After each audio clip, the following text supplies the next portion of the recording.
we have Commissioner Jerry Willey, Commissioner Roy Rogers, and Vice Chair Commissioner Dick Scouten. First item on the agenda is board and leadership communication. Who would like to go first?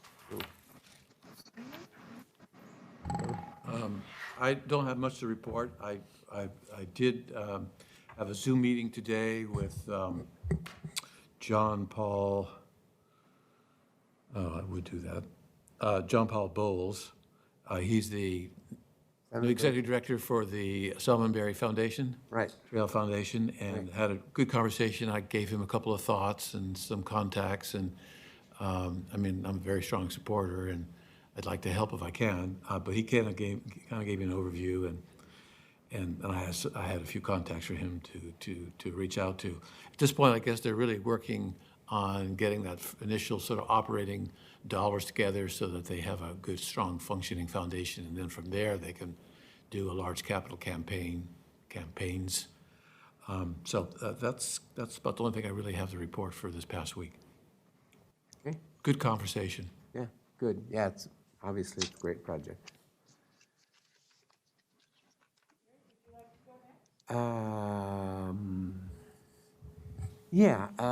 Last Friday, John Southgate and I met with Congresswoman Bonamici out in Cornelius at a Mexican restaurant out there that has obviously been struggling to stay open and those things. And the Congresswoman, had a good conversation with the owner.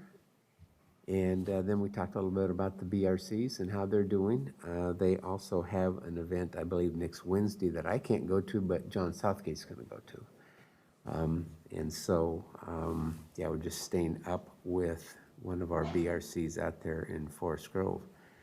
Well, since you can't go to it, and that's also in my district, it might be wise to shuttle the opportunity over this way. Let me, okay, I'll get you the information on it. I do know it's Wednesday, and I'd have to look at my calendar to tell you why I can't exactly make that next Wednesday. But anyway, I think I have a trails meeting during that time. But anyway, I will certainly let you know that information. You're more than welcome. Just a second, I am not very prepared today. Let's see. So yeah, I've just been lots of other meetings. Went and toured the event center. I think I said that already last week or something. Where to see the court system. No, I did that on Monday. And that was very interesting to see. That's such a great thing that we have available to us there, and certainly a great thing for their court system because they're catching up really quickly. And then also attended the chamber board meeting this morning, virtually, of course, and their guest speaker was Chief Coleman from the Hillsborough Police Department, and he talked a lot about what the Hillsborough Police Department has been doing with community policing and school resource officers and those things, some of the challenges that they've got coming. And then he also gave a shout out to Sheriff Garrett for the collaboration and coordination that they have been working with Washington County on too. So I thought that was a really good thing. I mean, we know that the sheriff has always reached out and talk to his fellow police officers here in the county. So, but anyway, yeah, that's about it. Great. Commissioner Rogers, anything? Yeah, lots of, like Commissioner Willey, lots and lots and lots of meetings. I won't get into all of them because some of them you're going to hear today. Chair and I have been working with the CARES group once again to look at how we reallocate some money. We did that on Friday. And for those of you who have a hard time getting to me on my county site, is because I switch phones, and so I can't get anything. And Angie over there is doing her best to reinstall me right now. I got one of those new fancy iPhone 12, so Oh, cool. yeah, I think it's going to work well. Yesterday, we had a series of meetings, OSTAR, you're going to hear a little bit about that this afternoon in executive session. I see Diane, I'm glad to see she's a little better. She wasn't feeling terribly well. We had the quick audit committee meeting yesterday, and that went well. It was always interesting to have CPAs talking to each other. And then thank you again, Angie, for our conversation, which I'll bring up a little bit when we have voluntary separation policy. So we spent a bit of time, about an hour yesterday, between three of us. So that brings you fast forward. We have a very distracting noise in the audio, so for those of you who are in the room or for Diane, that's why you may be seeing some reactions here in the room. So, okay, Yeah, so I'll contribute. coordinating, you Roy, was there anything else? I'm sorry. No, he was telling me, maybe I was making noise, I don't know how. No, I don't think so.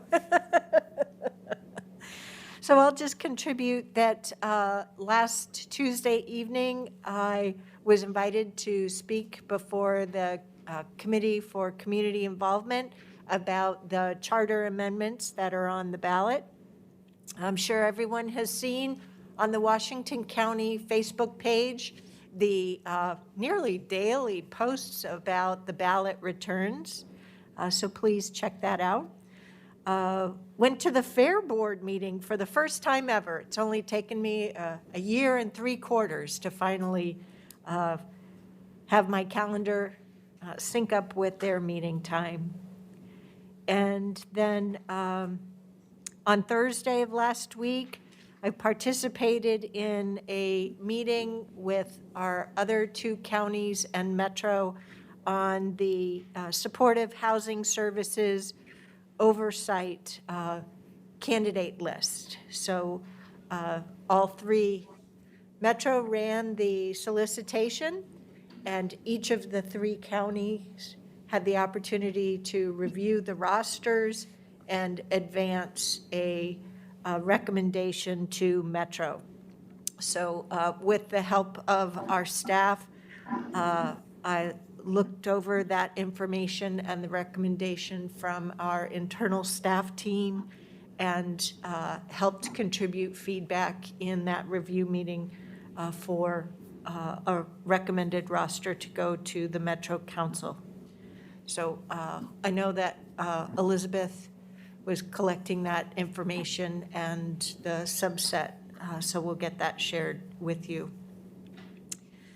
And then yesterday, I attended the, virtually of course, the Forest Grove Cornelius Chamber Luncheon, where the president of Pacific University, Dr. Leslie Halleck, spoke, as well as Steve Cruikshank, who is the OHSU,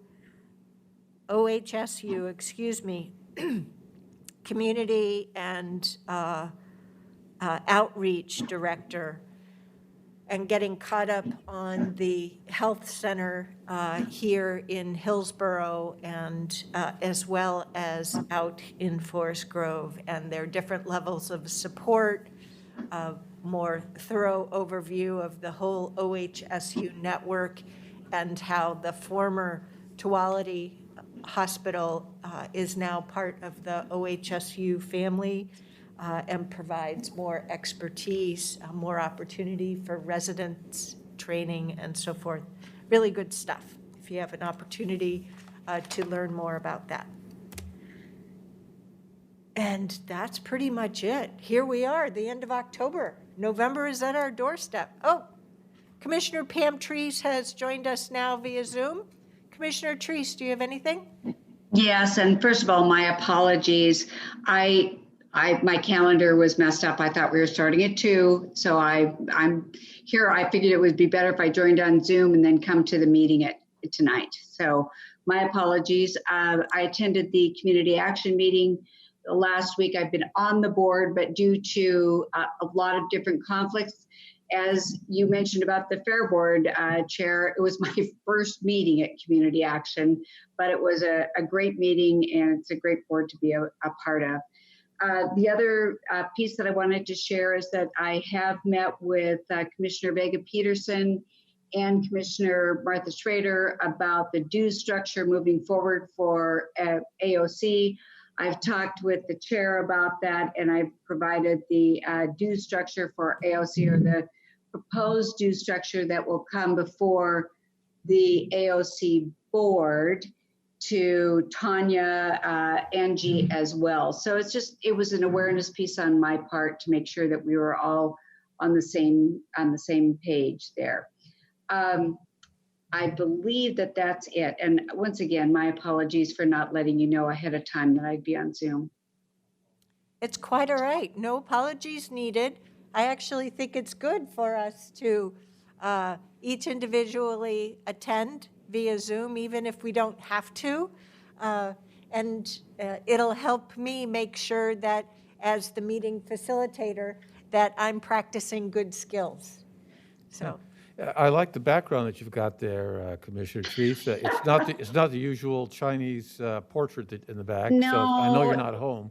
Well, no, actually I am home, Oh. but my internet is shaky at best. That's actually my refrigerator and freezer in the background. Oh, yeah, it's kind of some nice graphics. Just one other thought I had is I think we're having a jail inspection, our annual jail inspection. Is that this coming Monday? Coming up, yep. Okay, I will be there. Initially, I thought I couldn't make that, but I will be there for that inspection. Great, great. All righty, leadership communication. Ms. Angie. So today, I do want to just stress that this is the last day for mail-in ballots for the election. So please make sure to share that information. I know a press release was released today, as well as it's on the front page of the Washington County website as well. So I did want to talk a little bit about voter turnout. If any of you have seen on the website under current election and then turnout, there's a great daily total to the ballots counted. And unfortunately, this weekend, we actually had a machine malfunction. And so there was a delay in counting the ballots. What is good news is we do have regional service technicians. So I want to put commissioners at ease that we will be able to ensure speedy repair if this should happen as we continue through the election cycle. So with that, as of right now, we do have a 46.51% return rate, which is amazing at this point during the election. So feel free to share that page with constituents. It just has great information to ease data curiosity that I know our community has this election cycle. And that's all I have to report. Wonderful, thank you. Mr. Rapplier. Nothing how to was report your here. hunting? Yes, it was great. It was nice to be out in the far reaches of eastern Oregon and get some sunshine out there. So I heard that this was one of the first years where you didn't get rained on. yes, it was amazing weather. It was interesting. There was a lot of rain apparently in way eastern Oregon. Some of the reservoirs were more full than I've seen them in a couple decades, and there are springs flowing I hadn't seen. So it was nice to see the rebound in the wildlife, all sorts of wildlife. So, That's great. thanks. Well, welcome back. Diane Taniguchi-Dennis, we also have Mark Jockers here sitting at the table, so I'm not sure which of you or in what order I should be calling on you. So I'll defer to Diane here, who's joining us virtually. Yes, thank you, everyone. Mark reminded me to practice healthy and wellness practices. So I'm running an elevated temperature from this cold. So they reminded me that I should come in virtually. But as Roy indicated, Commissioner Rogers indicated, we had our quick audit committee meeting. There's some procedural things that we're going to improve on as it relates to how we post transactions that occur in one fiscal year but are paid in another fiscal year. We will have that discussion about Astera. The conversations are going very well, so we'll brief the board on that. We're also starting to work on the workforce development piece. I had a really great meeting with the tradeswomen group to talk about how we get more women into these wonderful water sector jobs.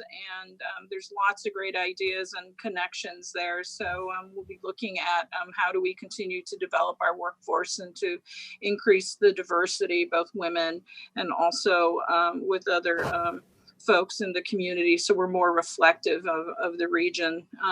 So we're going to be working on that. So just a lot of great things going on. The stormwater annual report was submitted to DEQ, and the compliance looks very good regionally. And also the team identified some improvement things they would like to do going into the next year. So all in all, just really busy, as Roy said, lots of meetings, and all of you have indicated all of the meetings that are going on. So it seems like with Zoom and these virtual meetings, we seem to be able to pick up the pace with the work that we're doing. So thank you. Great. And for those who may be listening to this meeting or the meeting audio, QUIC is the Clean Water Insurance Corporation. It's a captive insurance for clean water services, just so we help folks understand what the acronym is. And thank you for working with Oregon Tradeswomen. That's a great group. And it's good to hear that things are well with the Stormwater Annual Report. Thank you. Is that something that is up on the website, or if folks want to gain information on that, would they find it through DEQ? They could, oh, go ahead, Mark. Yeah, it is posted to our website. We'll be sharing it with our advisory commission and posting it to the website this week. Great, good results. Thank you. I like that phrase, captive insurance. I just have this picture of a couple of people in pinstripe suits lassoed to a chair in Zurich or Hartford or something. And yeah. It's just an insurance mechanism and scheme. So, okay. Well, unless there's anything else, we'll move on to our next agenda topic a little bit early. So good thing staff's here, ready to go. National Flood Insurance Program Community Rating System Enrollment. Wow, I think, oh, check in on the formal agenda. Good idea, especially since it's on this meeting agenda. So the business meeting agenda did change a little bit from the original posted agenda. But the only noted agenda item is that under the consent agenda, item F changed. It is an evening meeting. We do have a set of 4 presentations. So that might take a little time. And then we have a public hearing and action expected or hoped for on A engrossed ordinance 869. And at this juncture, we have at least 5 people who have signed up to testify on that matter. So are there any questions or needs with regard to this evening's meeting? Any information that staff needs to try and connect with you on before this evening? Thank you, Commissioner Rogers, for the agenda reminder. I really do appreciate that. Yeah, I'm sorry to interrupt. No, it's okay. I did have a constituent question about one of our measures. If someone has an extra copy of the voter pamphlet statement handy, they can lend me. I can use that to make that phone call this afternoon to a constituent. Is there a stack rack with the voters' Okay, pamphlets cool. down there? In addition, the electronic version is navigable right on the elections Oh, there's that too, webpage. yep, Yeah, yep. yeah. So, cool. All righty. Mr. Roberts, are you and Jonathan Plowman available for this topic? I am, and Michael, do we have Jonathan? He should be there for you, Stephen. Okay, oh, Kevin, where are we? Kevin Hey. is watching from above, Stephen. That's right, okay, great, thank you. So, Madam Chair and Commissioners, I'll just make a few remarks by way of introduction, and then Jonathan's actually going to walk through the bulk of our presentation today. This is a follow-up to some work that we've briefed you on a couple of times in the past, outgrowth of our Tualatin Watershed Enhancement Collaborative. That is a joint effort being sort of co-managed between LUT and Clean Water Services currently. And one of the initiatives that was in a work plan that you all have adopted was for the county to explore enrollment in the flood insurance program community rating system. And I'll let Jonathan just sort of walk through what that program does. And we've got a few elements about the potential implementation of that. And then ultimately our question is, are we prepared to move forward with a request to start the process of enrollment? And I guess with that, I'll turn it over to Jonathan Plowman. Jonathan's a policy analyst in land use and transportation. And we can see him right here on our screens. I don't know if you can Yes, there. I do, Okay, yeah. Thank you. terrific. Can you also hear me? Yep. Excellent. Thank you, Stephen. Thank you, Chair Harrington and commissioners. So briefly, the community rating system is a program that FEMA administers that allows property owners to Next receive slide. discounts on their flood insurance policies. And before I jump in, we'll go into some more details, but I just want to acknowledge this is a collaboration with Clean Water Services, and it's my understanding Nora Curtis and Ann McDonald from Clean Water Services are present in case they need to be part of our discussion. And I want to thank them for all the great assistance they're giving us. So diving in, and next slide, please.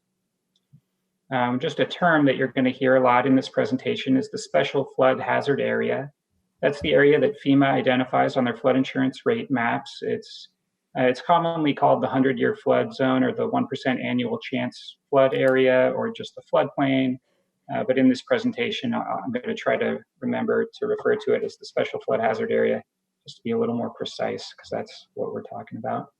Next slide, please. An overview of the presentation. I'll just give you a quick overview first of the Tualatin Watershed Enhancement Collaborative, or TWEC, because this enrollment that we're discussing comes out of that. The county is committed to enrolling in the community rating system as part of our leadership of TWEC. Then I'll show you a map of the floodplain. You can see the areas we're talking about. And we'll show some statistics that give an overview of the community located in the special flood hazard area. I'll give you a quick overview of the community rating system. I'll let you know our enrollment recommendation, the class we recommend enrolling at, because there's 10 different classes possible enrollment. I'll tell you our estimated timeline for enrollment.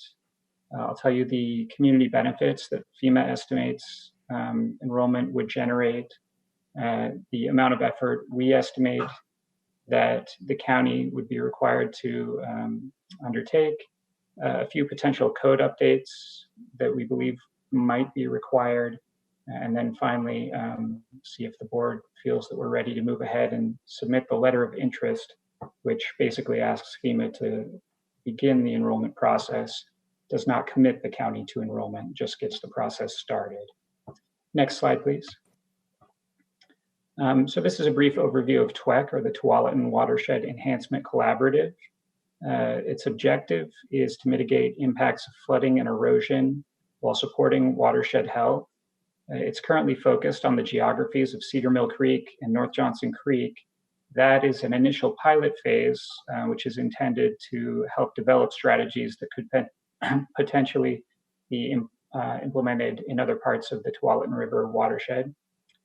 The work of TWEC is coordinated by Washington County and Clean Water Services, who are the co-coordinating entities, and it's supported by the TWEC partners, which are the City of Beaverton, City of Portland, Tualatin Hills Park and Recreation District, Tualatin Soil and Water Conservation District, the Tualatin River Watershed Council, the Wetlands Conservancy, and the Willamette Partnership. Next slide, please. These are just a few previous board items over the past 2 years relating to TWEC. For your reference, in February 2019, the board approved the TWEC work plan, and that included the commitment to enroll unincorporated Washington County in the FEMA community rating system. In March of this year, the board received an update on TWEC's work presented by Stephen and Nora Curtis of Clean Water Services. In July of this year, the board discussed a proposed intergovernmental agreement between Washington County and Clean Water Services to facilitate implementation of TWEC. And then in the same month at the following meeting, the board approved that IGA. Next slide, please. Okay, this slide shows you the special flood hazard area in Washington County. It's identified in blue. It is in light blue in the unincorporated county and dark blue in the incorporated cities. And the enrollment we're discussing concerns the unincorporated county. So the benefits of enrollment would be directed primarily to the areas identified in light blue here. And the urban growth boundary is also shown for your reference. Next slide, please. This slide just gives a little statistical overview of that special flood hazard area in the unincorporated county. That's over on the right side of the table. And then the left side shows all of the unincorporated county for reference. I won't read through the table, but if you look over at the far right side, you can see almost 10% of the land area of the unincorporated county is located in the special flood hazard area. And nearly 6% of the lots and 6% of the homes in the unincorporated county are in the special flood hazard area, either entirely or partly. Next slide, please. Okay, with this slide, we're trying to start to look at the special flood hazard area in terms of diversity and equity and systemic disadvantages. This is one view of it, which takes a look at property values coming from the Washington County Assessor. The top half of the table concerns residential properties, and we focus just on properties of 10,000 square feet or less to try to get an apples to apples comparison. So relatively small lot residential properties. And what we see over on the right side is that the median value of a residential property in the special flood hazard area is about 14% less than the value of a comparable property in the rest of the unincorporated county, or I should say all of the unincorporated county. Then at the bottom half of the table, we look at non-residential. This looks at value per square foot, and you get the same result. You get non-residential properties in the special flood hazard area are worth about 14% less per square foot than non-residential properties in the unincorporated county generally. And so what this means is that if you're a property owner in the special flood hazard area, your asset is worth less than if you own property in the county generally. And this is especially relevant for homeowners because for homeowners, most homeowners, their home is their primary asset. Next slide, please. So this slide also looks at diversity and equity and systemic disadvantage through a different lens. This is from US Census data. And the first thing I want to say is we only have US Census data for most statistics at the census tract level. Those are very large geographies. They're much larger than the floodplain. So we have to pick the census tracts we think best represent the floodplain. In this case, we chose the tracts that had 100 or more structures located in the floodplain. But just be aware, geographically, it does not do a great job of capturing the floodplain. It's imperfect, and it's just, that's the limitation of the data we have. So looking at those census tracts that have more than 100 structures in the floodplain, they have fewer minority residents, fewer residents with limited English proficiency, and fewer residents in poverty than the average in the unincorporated county. And I just want to mention this is slightly at odds with the data in the previous slide, or at least in the previous slide, we saw that real estate assets are generally worth less in the floodplain. We might expect that to be associated with higher poverty and lower average income. We don't see that in this slide, and one possible reason is that these census tract geographies are very large and they may not be capturing the floodplain geography well enough. Next slide, please. Okay, so now I'll talk about the community rating system. This is a program within the National Flood Insurance Program, which the county already participates in, and that program allows property owners to purchase flood insurance. It's a voluntary program, and it provides flood insurance discounts to property owners. In exchange, the local government, the county, and Clean Water Services in some cases, is required to take additional actions that mitigate flood risks beyond the standard actions of the NFIP. There's a whole menu of actions that local government can take. We can choose which ones we want to implement. But examples of actions that we could get credit for are additional regulation of floodplain development beyond the baseline required under the NFIP, regulating runoff from new development in the watershed, maintaining natural and artificial drainage systems, and providing public information about flood risks. Next slide, please. As I said, there are different classes of enrollment in the CRS. Each class provides a different level of flood insurance discount and requires a different level of action by the county. The smallest discounts are available under Class 9. They give a 5% discount to policies in the special flood hazard area. Class 1 provides the largest discounts at 45%. Next slide, please. This slide presents our recommended enrollment target. We're recommending that the county target enrolling at Class 8. That would provide a 10% discount to flood insurance policy holders in the SFHA. And that balances that community benefit with a sustainable level of staff work. And that's not a binding decision. We can adjust our target as needed during the enrollment process. Next slide, please. This shows the expected timeline for enrollment in the CRS. So if the board decides to go ahead and request that FEMA begin the process today, we expect enrollment to take between 2 and 3 years. There are 3 phases. The first one is the community assistance visit. That's a FEMA audit of compliance with existing regulations. And it involves some site visits by FEMA and review of our permit records. The next phase is the enrollment visit, where the actual actions we would receive credit for under the CRS are reviewed. And then finally, there's county entrance in the community rating system, and that takes a little bit of time because there are only 2 dates each year where those flood insurance discounts can become effective. Next slide, please. This shows FEMA's estimated community benefits under Class 8 enrollment. Nearly 500 policies in the special flood hazard area would receive discounts.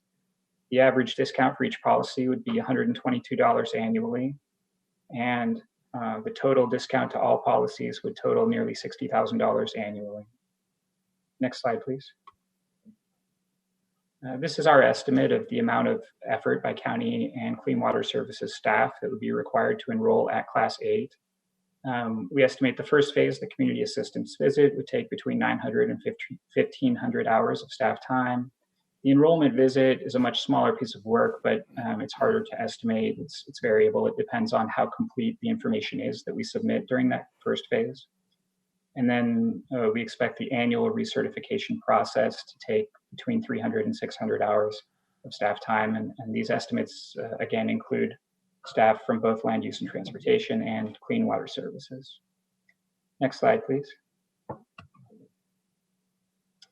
There is the potential that the county will need to update our codes, either to satisfy prerequisites of enrolling in the community rating system, or we may find it's advantageous that a code update is an effective way to get credit under the program and is a more effective way than other alternatives. So some of the updates that might be on the table would be elevation, updates regarding the elevation of new buildings in the floodplain, updates regarding engineering requirements for fill in the floodplain, technical guidance about compensatory storage, balancing fill in the floodplain, measures to control runoff from new development, and I'm talking specifically outside of Clean Water Services service area because that's already in place inside their service area, and regarding the protection of critical facilities that are located in the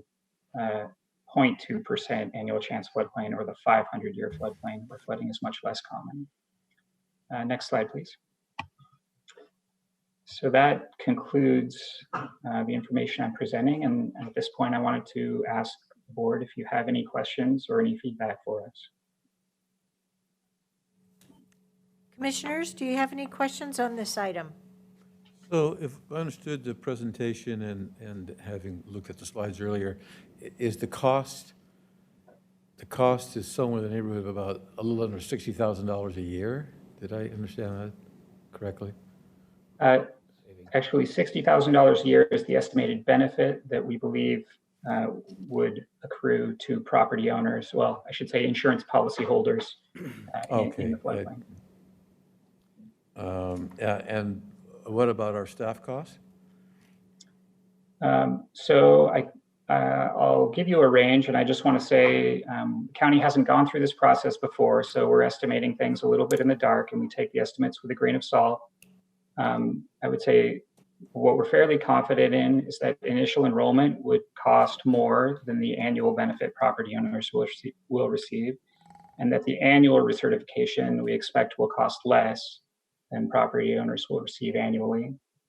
And the ranges I would give you is that we expect enrollment to cost between $100,000 and $180,000, and that annual recertification would cost between $40,000 and $80,000. And I think we've tried to estimate fairly conservatively. In other words, we are starting with what we think is a pretty high number. We want to make sure that we aren't underrepresenting the potential costs, but we're also hopeful that the actual cost may be something lower than those numbers, the higher end numbers.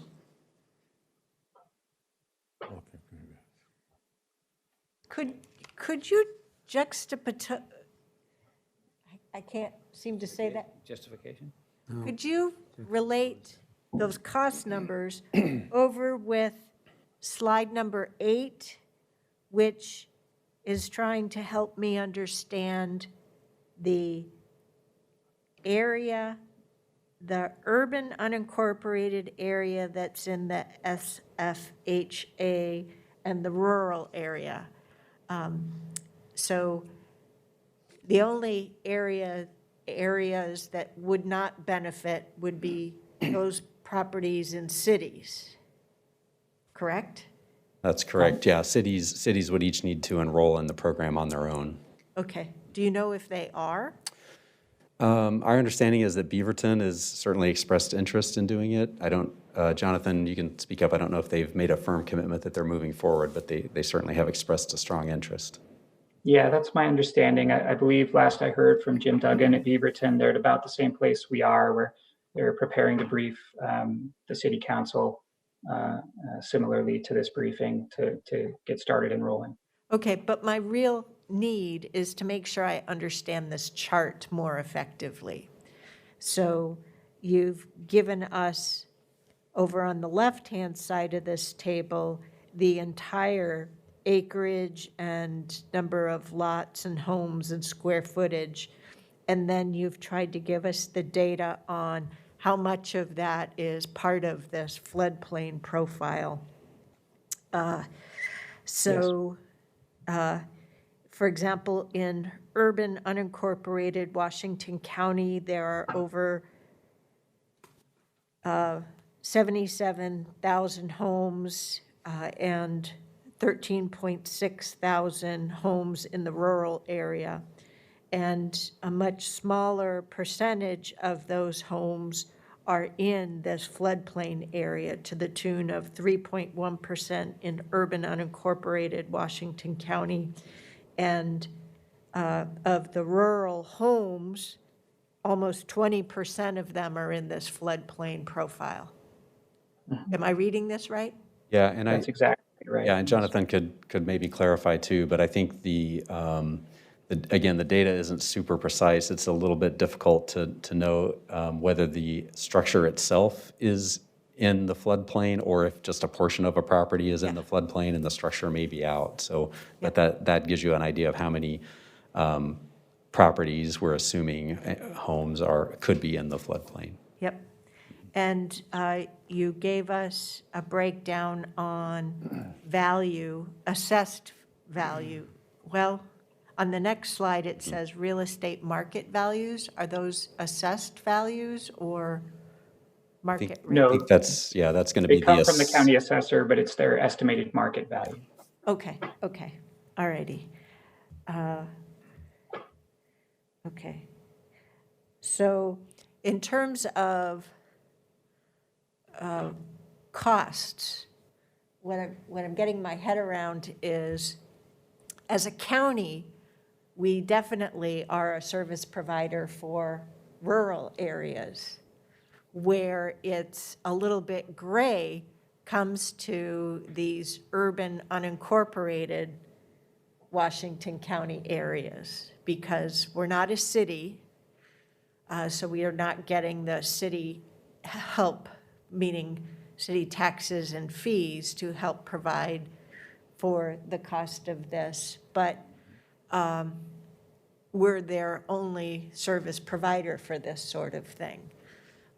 So I'm just trying to appreciate that this is recommending that we take on an additional service, but that it would be a commitment that we would be making out of our discretionary general fund, both for the rural, by which we're the county and would have to provide such a thing if we choose to, and then for urban unincorporated Washington County, because there is no other provider for them. So thank you for helping me understand the cost that Commissioner Schouten was asking about relative to the physical presence. I have some questions. So whenever you- Go ahead. Yeah, no, you're hitting, both of you are hitting right at one of the central points that I was concerned about. And I hate to keep harking back to our strategic plan, but this definitely is a subsidized service that the general public would have to pay for. And so whether you're in this area or not, if you were in a city, you're paying a certain amount of taxes, and Hillsborough is a certain amount of taxes. And we're going to take those taxes and subsidize this study by these rates. So it's going to cost us more than the $59,000 to provide the service. That's a little unusual. We do that with LIDs, for instance, and we charge people. We do it with other services, we charge. And here we're saying not only are we going to put in a new service, but we're going to pay all of you to have that done. So I'm concerned personally about doing that. I don't have any problem, I guess, in getting into the program. When I was in Tualatin a lot of years ago, we participated with FEMA, and I think some of you probably saw Les Quinn was here not long ago, and he was involved in that way back in the FEMA days. But they're in a plan, but it's certainly not costing them money compared to what they're getting in the rates back. So I'm concerned about that. I'm also interested in anybody who has flood insurance within those, and you've drawn some blue areas are pretty broad. For instance, I have flood insurance, and you say, well, are you in a floodplain? No, I'm up on top of a mountain. And you say, well, why would you have flood insurance? And it's pretty obvious. It's for sliding down the hill. And it's the only thing that'll cover anyone within any, whether you're on Cooper Mountain or Bull Mountain or any mountain you want to pick. If you don't have flood insurance and you have any slippage, that won't be covered unless you have flood insurance. So I don't know how broad these areas are that are covering. And so is your population that you're saying much broader if you include a wider span? Because I'm quite a ways from the Tualatin River, but I can see it down there. But Can you go to slide 7, please? yeah, those blue areas, they look fairly broad, and that's not obviously the river basins. It's much bigger than that. So I don't know whether your participation rate, and then on the community rate-based insurance, the reason that you do that is that if I were going to get health insurance, for instance, it's just me, it's going to pay one price. On a community base, it's a lot cheaper. So I don't know how they rate it, whether it's everybody potentially who's in that area, that blue areas, so that they're kind of come up with a rate that's a blended rate based upon everybody participating. What if legs don't participate? Do the rates go way up? And so there's really not the kind of savings that we think. I mean, insurance is a tricky business, so I'm not certain exactly how all of that's working. So anyway, that's my initial thoughts. Those are great questions. Can I respond briefly? Go ahead. So I first just wanted to make one point of clarification, and that is, on an ongoing basis, we do expect that the community will get more benefit out of this program than it costs us to operate, although that would not be true in the initial enrollment year. And then to the question about properties located in the special flood hazard area versus outside, first, the benefit would go only to policyholders. So anyone not participating in flood insurance currently would not receive a benefit. FEMA has precise data, and they've shared it with us on the number of policies that there are. Most of the benefits are directed to policies located in the special flood hazard area, so the river floodplains, the areas shown in blue. There are some discounts that get directed to policies outside that area. I'm not exactly sure of the locations, but I can tell you the discounts are quite a bit smaller outside of that area.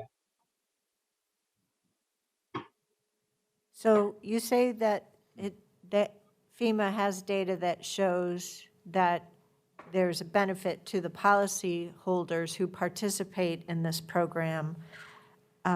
Does that hold true through the market values, which I'm wondering if there's a relationship then, since the information you gave us was market value information as opposed to assessed value information. I'm wondering if there's a benefit to the county on assessed value such that we could see that through property tax collections.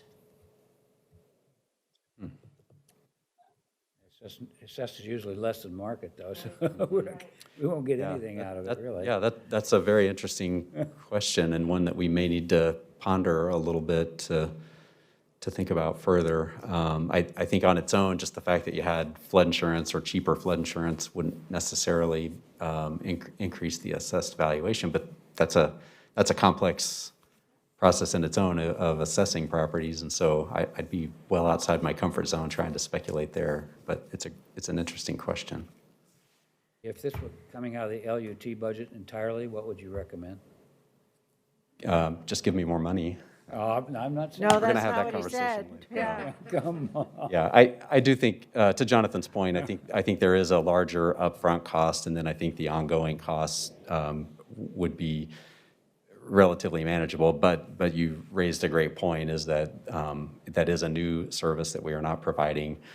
Ideally, we would have a source to fund that, and this is not a program at this point that has a user pays structure to it. So one element of the larger Tualatin watershed enhancement work is that we do need to stand up a sort of what we're calling kind of a governance and financing committee. And that would be to think about over time, is there some benefit in having a structure that would allow us to provide maybe even more potentially costly and beneficial services, but figuring out a sustainable path to fund some of those potentially larger expenditures over time. Would these people be located in LUT, and then there'd be a general fund transfer to LUT to administer the program? Is that what you're thinking? That certainly is a possibility. Yeah, we would do the work related to the community rating system within the county, would happen in LUT, and if there were an opportunity to secure some general fund dollars for that, that would be ideal. And then, as Jonathan mentioned, Clean Water Services also plays a role in this work as well, too. And so I think Nora's here. Maybe if there were questions in that regard, if you'd like to hear from Nora. So just so that I know when she's coming up, you're talking about in excess of $100,000 just to start the program. That would have to be a general fund transfer to LUT if you were doing that. Mm-hmm.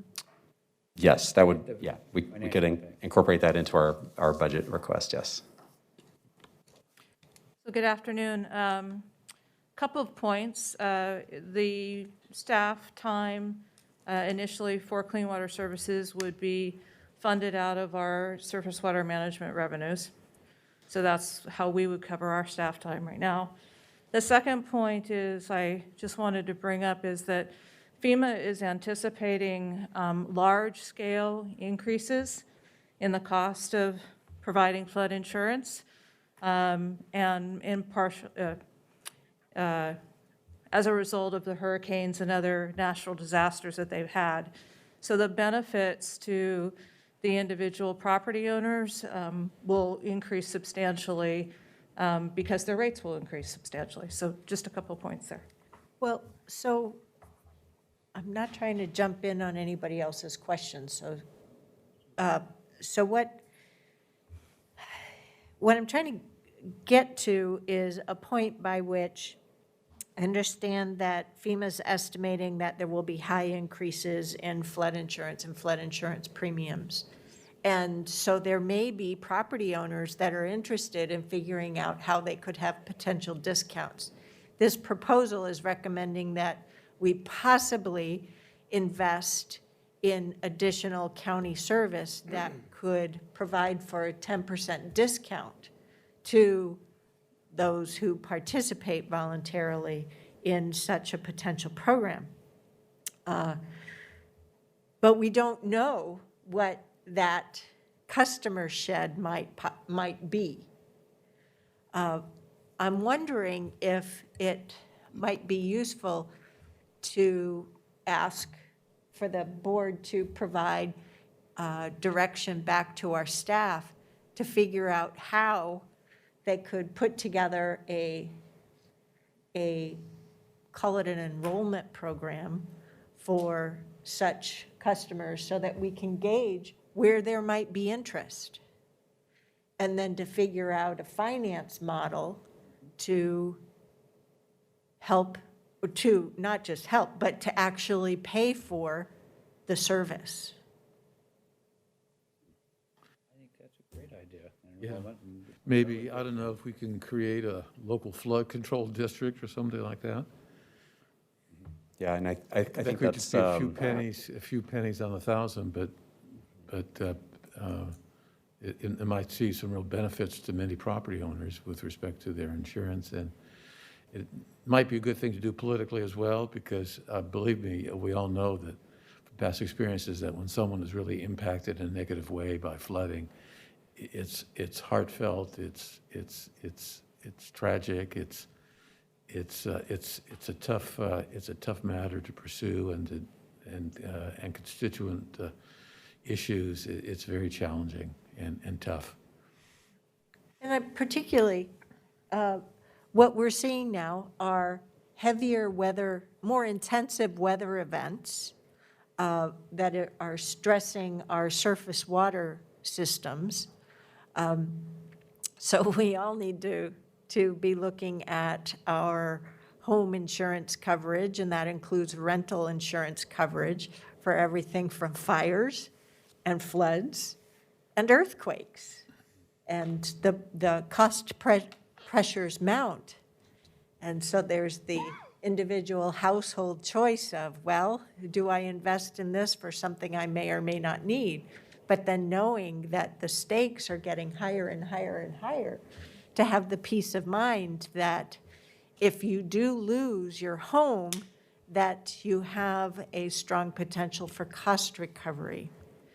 The other thing that I find very interesting out of this map is to see that the left edge of Banks is impacted, a big portion of North Plains is impacted. Certainly we know, I recall the 1996 floods, and I lived in a home in Bethany that was outside of the floodplain, but it was on the edge of the floodplain. And it was not at the base of a hill, but I was observing the flow of water from the elevation higher up than my home. And it was an interesting lesson. And I thought, never again do I want to live this close to a floodplain. That home has never been flooded, and it's been 30 years, well, it's been over 20 years since the 96 floods. And there have been no problems there, but I have that peace of mind that I'm that much further away from a floodplain, or at least I think I am. I don't know, this map is making me doubt that thought. So it might be interesting for us to circulate this map further in our community and say, what do you think as you examine your own home insurance and renter insurance? And what do you want to be prepared for? And also to converse with our cities to see if there is a county-wide program that we should be scoping out for the entire county, and that includes the rural areas as well. I like, just my 2 cents, I like the ideas that you're stressing. This is a new service. This isn't something we're doing, and it's not revenue neutral, and it should be. So if there was a way to make it revenue neutral, where somebody's getting all the benefits, but we're making all the payments, and that's not right for folks who are throughout the county who said, it doesn't apply to me. Why are you getting into a whole new service that you're costing me money?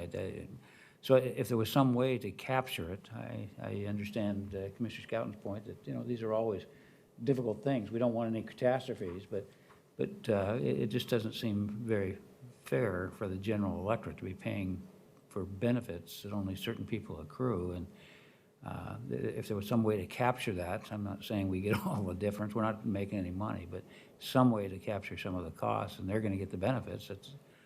I would consider expanding, just personally, expanding our service provisions. We could have other services, but not just to have a whole new service that's just going to cost us money. That doesn't, not in these times. We keep hearing that our budget is stressed. We're going to have to really take a look at the coming year, and here we're adding a new service that's costing us money. That just doesn't sound right. So Commissioners Treese and Willie, we haven't heard from you yet. What are your thoughts? I just want to say I appreciate the questions that the other commissioners have been asking. It's a fascinating issue, an opportunity, but also potential costs. I think that Chair, your comments about is there any way to find out what the customer base is are appropriate questions to ask of staff. I'm not sure that they can actually do that, but I would like to know what the scope of the project might be.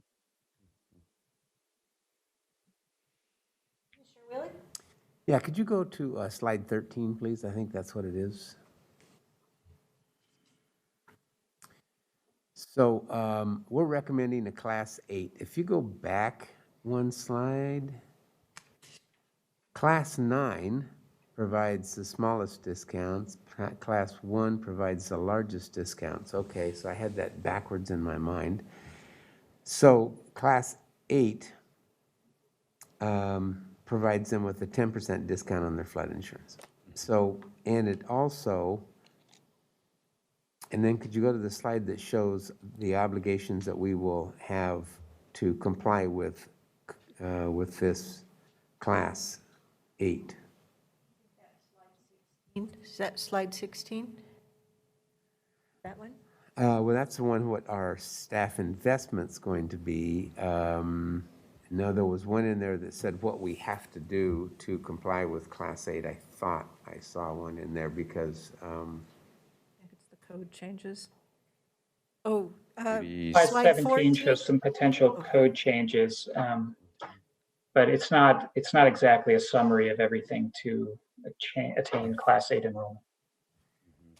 Well, I'm kind of tracking with Roy in the cost versus savings. I'm trying to figure out why we would spend $100,000 to $150,000 to get somebody else $49,000 of savings. Why don't we just give them a 10% discount?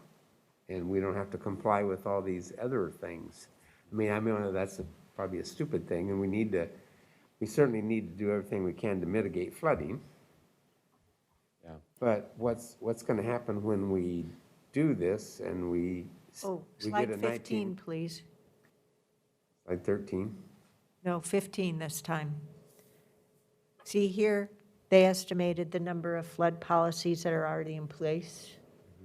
So total discount on all policies cumulatively. So we 59,000, not 49,000. I wrote that number Yeah. wrong. But again, I'm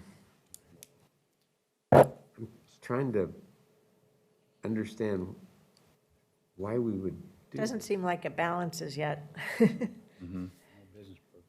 Yeah, I definitely take your comments to heart, and I think what I'd like for us to do is probably go back and ponder some of the questions and see what data we may have available in terms of how or whether we could do some individual property outreach.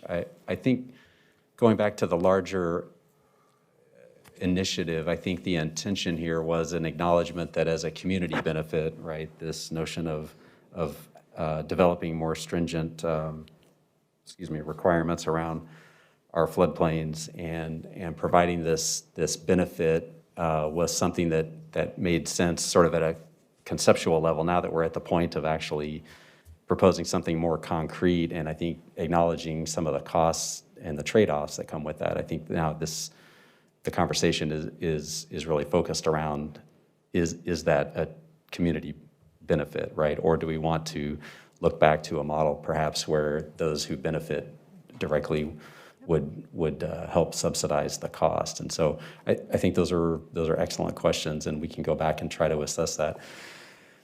Something I just wanted to say too, I think maybe on slide 10, please. That was where we, again, with pretty much imperfect data sets, we're trying to get a sense of who actually lives in our floodplains, and are there equity concerns there. We know that from one of the previous slides, the property values tend to be lower, about 14% in those areas. And I think while this data set that we had didn't really reflect that the floodplain itself is an area of equity concern, at least with regard to the data sets that we showed here. We'd like to try to see if there isn't better data available that would help us understand that a little bit better. And I don't know that would necessarily change the nature of the conversation, but I think that's an important consideration as well. Yeah, the only data I can point you to is the TAS data that Metro has, and they have equity maps using the TAS data. Yeah, so we'll take a look in a little more detail. Jonathan may be trying to kick me under the table because they may have already been through this exercise, but I think you've raised some really good questions, and I think that we can go back and do a little bit more work, and then we'll schedule a follow-up to come back and report out.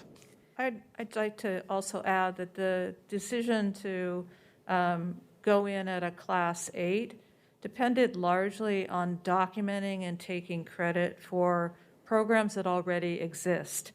So while there may be changes to county code on the rural side, much of the programs that could justify the county's participation are programs that are already in place through Clean Water Services.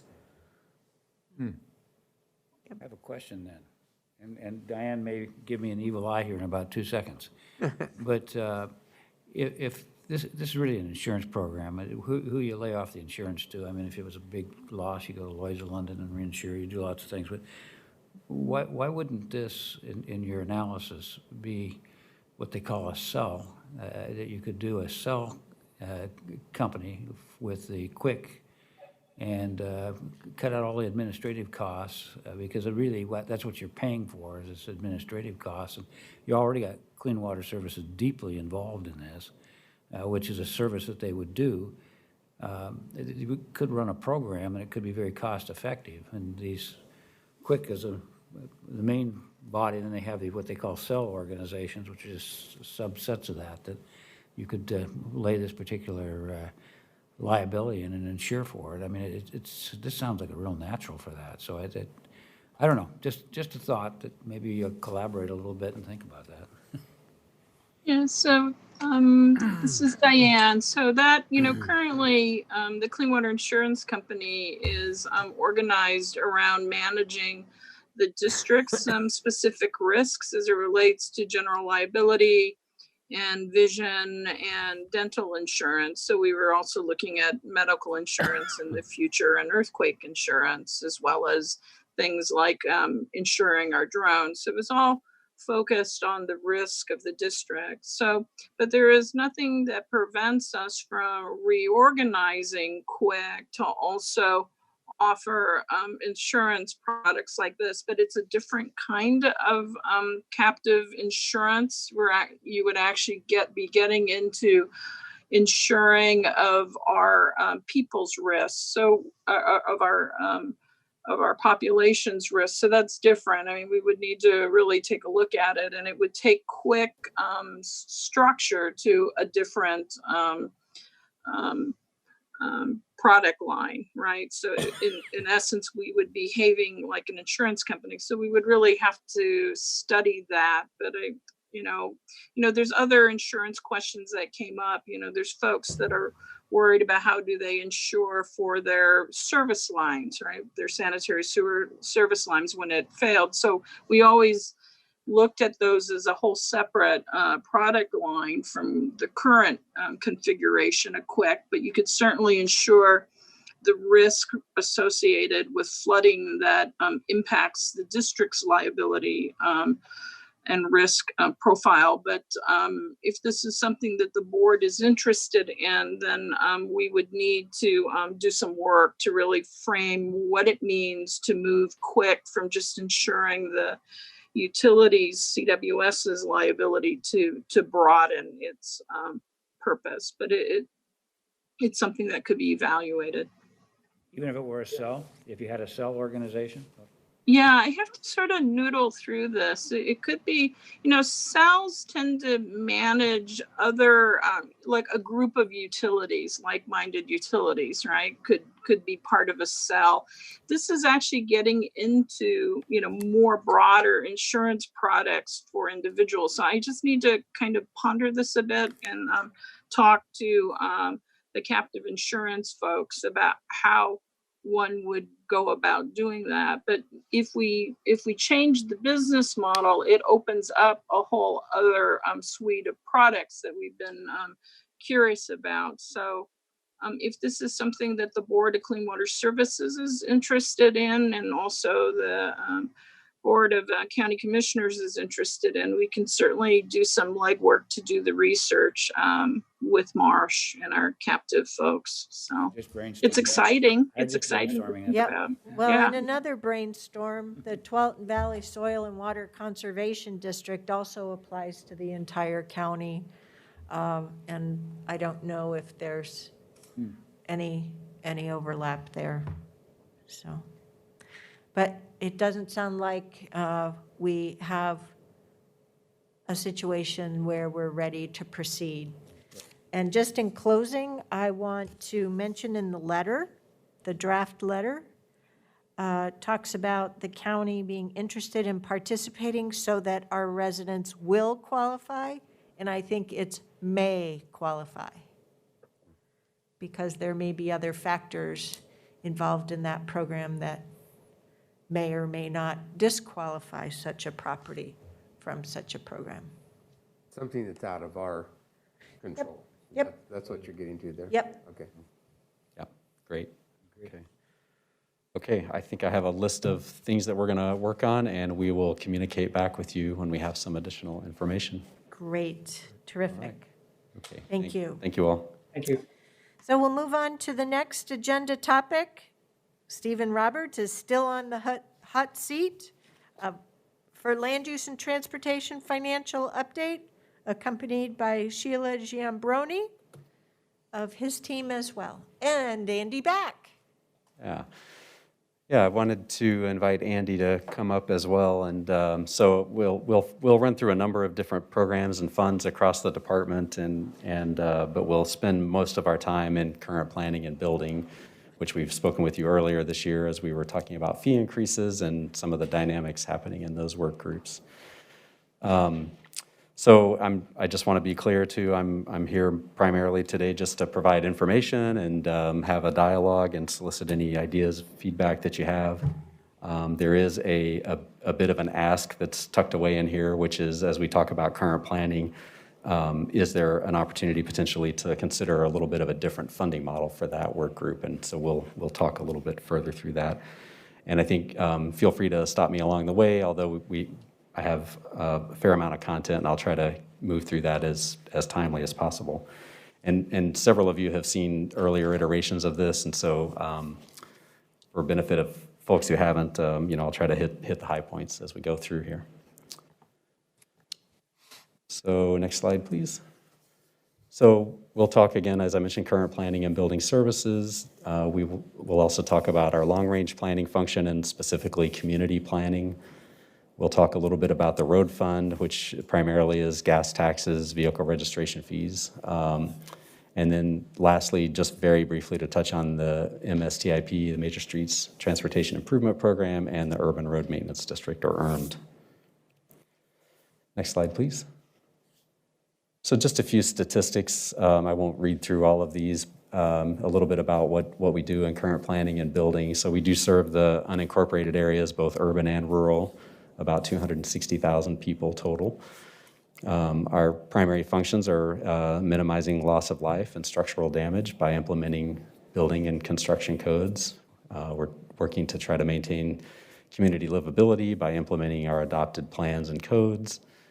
And then we play a bit of a role in terms of supporting economic development. A lot of businesses or individuals need to build in order to achieve their bigger economic aspirations, and we certainly play a role in that as well. Next slide. So again, looking between current planning and building, we process about 400 land use application proposals each year. We issue about 12,000 permits, and that's a combination of building permits, grading permits, electrical, mechanical, plumbing. We do about 60 to 70,000 inspections related to those permits. We field about 50,000 or so constituent inquiries every year. And in code compliance, we tend to process around 160 or so land use violation complaints in a given year. Next slide. So this initially, as I said, came up when we were talking about fee increases for current planning and building. And there are some similar challenges that are similar, and these are two separate funds, and so that's why I talk about them a little bit differently, and then we'll talk a bit more specifically about dynamics in current planning. So both funds, going back to our strategic plan from 1986, are supported almost exclusively by fees that are paid by developers or builders or individuals who are obtaining some sort of development-related service. We have seen a trend over the last few years, and we'll see some charts that will illustrate this. We've seen some slowing development activity and smaller developments, and that plays into both the volume of the work, and then in some cases, larger developments have tended to pay higher fees. Smaller developments typically pay a lesser fee, and so that has a dynamic in terms of the revenues that come in as well. Obviously, we have increasing costs in both of these funds. The vast majority of our expenditures are related to staff, so salaries, pension, healthcare, those sorts of things are our primary costs. And we honestly have not increased our fees as consistently as we probably should have in order to keep up with some of those increasing costs. So, and then obviously we had COVID-19. There was a pretty significant impact right after the implementation of the Stay Home, Save Lives order. But we'll see in some of the slides going forward, things have normalized somewhat. So looking a little bit better. Oops. And then I think also we're working to try to make sure that we have adequate staffing, obviously, to continue with that workload that I described a little bit earlier. Next slide. So a few charts that I think are helpful. So as we look at the chart on the left, that relates to current planning activities, and the orange bars reflect overall number of development case files. So you can see that we did ramp up somewhat through years 14, 15 through 16, 17, and we're kind of in this slow downhill there. The blue bars reflect the number of subdivision lots, and that's important because, again, larger residential developments in particular have been sort of financial bread and butter, if you will, in terms of revenues and current planning. And you can see that has dropped off more steeply in the last few years. And a lot of that has to do with about 90 to 95% of the land area in North Bethany, which was our last big urban growth boundary expansion in the unincorporated area, has largely been through that development entitlement process where the lots have been created. And then that also has some implications as we look forward into building permitting. With fewer lots available, it stands to reason there will be fewer permits in the future. On the right, you just see a chart of total permit activity, and that's for building services. And so again, you see that same trend of a decline happening over the last few years. Next slide.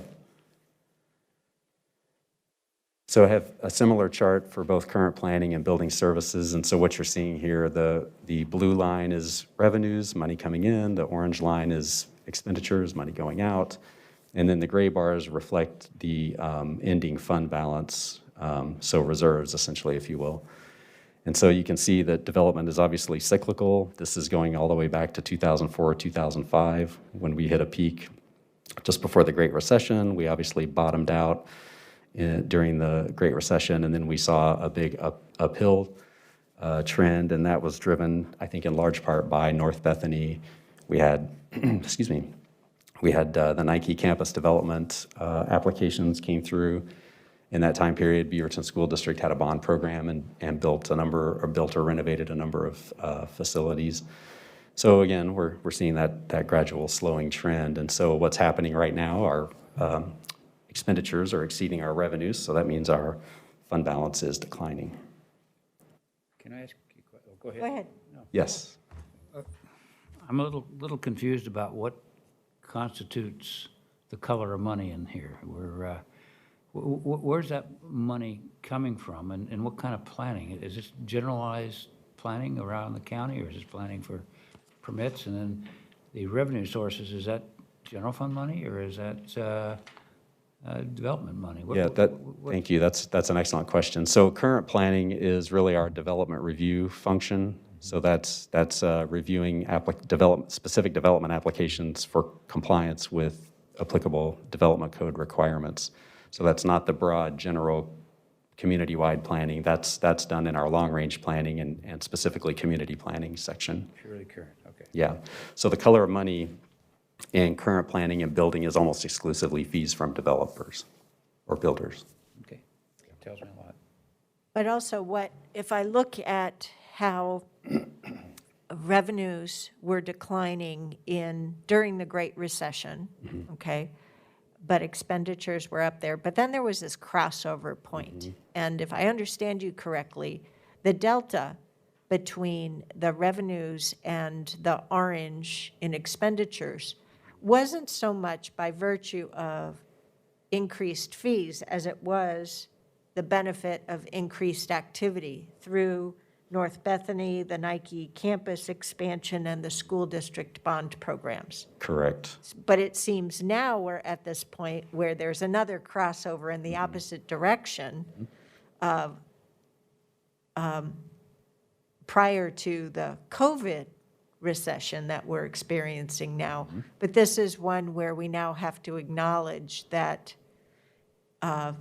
there's no longer going to be UGB expansions into urban unincorporated areas to the same extent as prior. And looking out on the horizon, we don't see the other business segment opportunities that we have seen. So now is the time where we have to take a serious look at the fee structure. Okay. Yes. Got it. Yeah, Thank you. That was very helpful. Thank you. And if I'm understanding what you said, looking back, we should have made these adjustments Commissioner, I think your microphone. Sorry. We should have, if I was understanding what you're telling me as far as we didn't make fee adjustments in a timely fashion here, we should have done that in 17, 18 when the lines crossed back again, right? In theory, yes. And I think some of the dynamics that, in particular in current planning, but also in building is, we do need to, I think, be sensitive to our overall fees, right? The rates, if you will. And so we try to keep our fees so that they're somewhat proportionate to the overall value of the development, if you will, right? So a larger development pays a larger fee, a smaller development pays a smaller fee. We have some permits that are important, but do not pay for themselves, if you will. So things like a health hardship permit, when a resident wants to move a family member on site to care for an elderly or a sick person for a temporary period of time, home occupations, those sorts of things. So it's a delicate balance, and I would say in current planning, we've actually done a better job. We've at least kept pace with our cost of living increases with our fee adjustments, at least in terms of percentages. But other costs, pension, healthcare, indirect costs, those things we have not actually been keeping up with. And so you're right. Ideally, we might have been here a couple of years ago talking about fees, but we started implementing a multi-year phased fee increase approach last year, and then the board approved some additional increases this year, and we anticipated being back before you in the upcoming budget cycle to bring those fees up yet again. I think I'll add that. I think so. I'm just muffled by certain things here. But the problem we have, like in 16-17 or 17-18, is our fund balance was pretty good. And so we have the difficulty of making that decision of, oh, you want to raise fees? What's your fund balance? And as you can see, it was really good at that time. So it's a hard argument and you know, rational thing to do at that point in time. If we could have predicted the next 4 years accurately, sure, it made sense. But at that time, we had a pretty good fund balance. I'd like to throw another point in, though, because you're only dealing with the revenue side of it, the fee side of it. The other side always is the expense reduction. And I think the chair was sort of coming up with, I liked what she had to say in regard to, there's a whole different amount of business that's being done. So, I mean, if you got down to the point that you had only one permit, that's all, but you had 50 people working on one permit, that doesn't make any sense. So to be fair, we have to say what's happening in the future with the amount of work that's going to need to be done. Right. And you can reduce expenses, obviously, or you can reduce or increase fees. And somewhere in there is the answer. It's not just the fee side.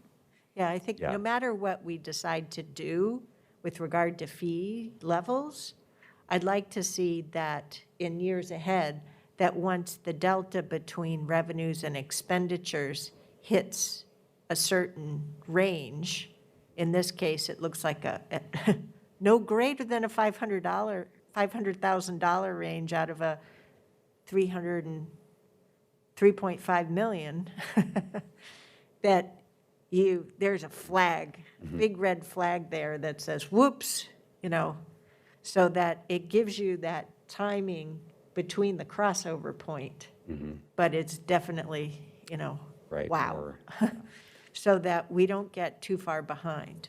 Right, and your point is an excellent one, Commissioner, and we'll come back to the staffing and the expenditure side too as well. We definitely understand this works both ways. So, yeah, those are great observations. Thank you.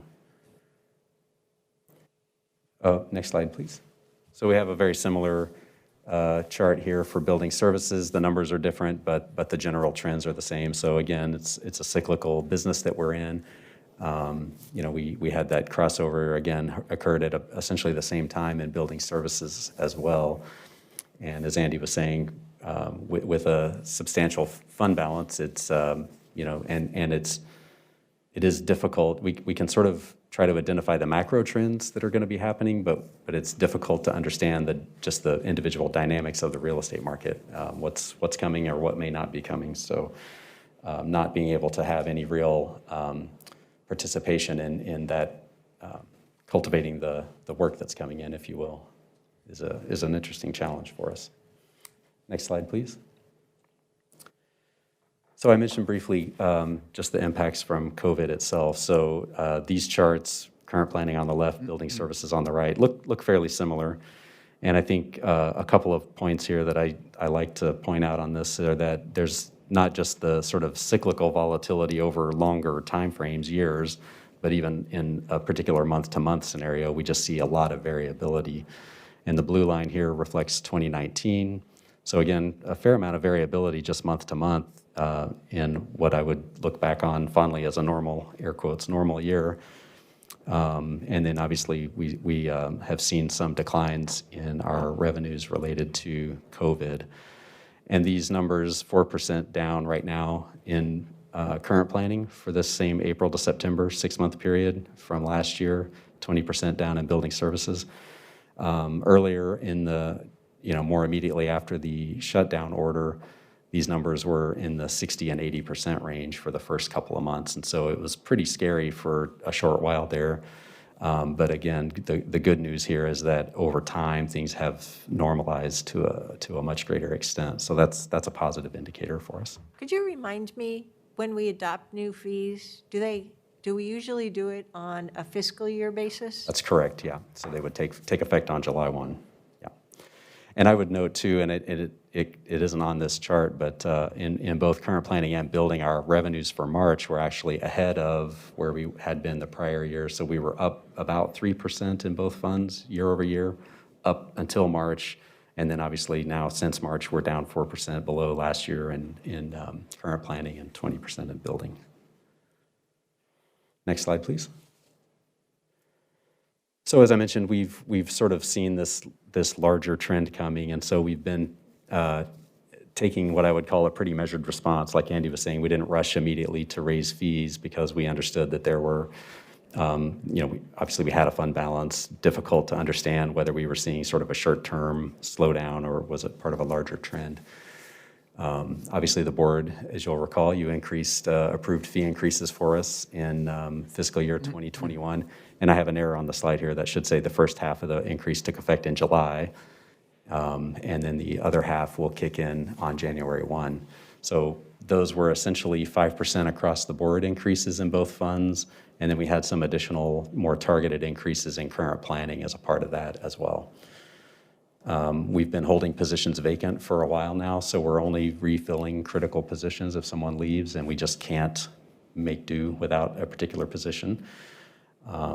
We have been trying, again, as I mentioned earlier, sort of managing our workload with the staffing levels. That's been more of a challenge in current planning than in building services to this point. We've done a little bit of work on our internal costing allocations. That's been helpful. And then obviously with COVID, it sort of took care of itself. But one of the things that we always look at is we'll reduce travel and training when we need to do a little belt tightening. Next slide, please.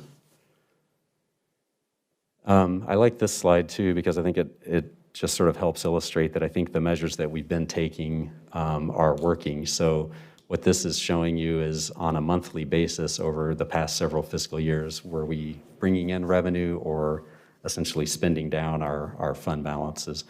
So you can see, again, in line with those development activity charts, we sort of peaked around 15, 16, and have seen things moving in a downward trajectory.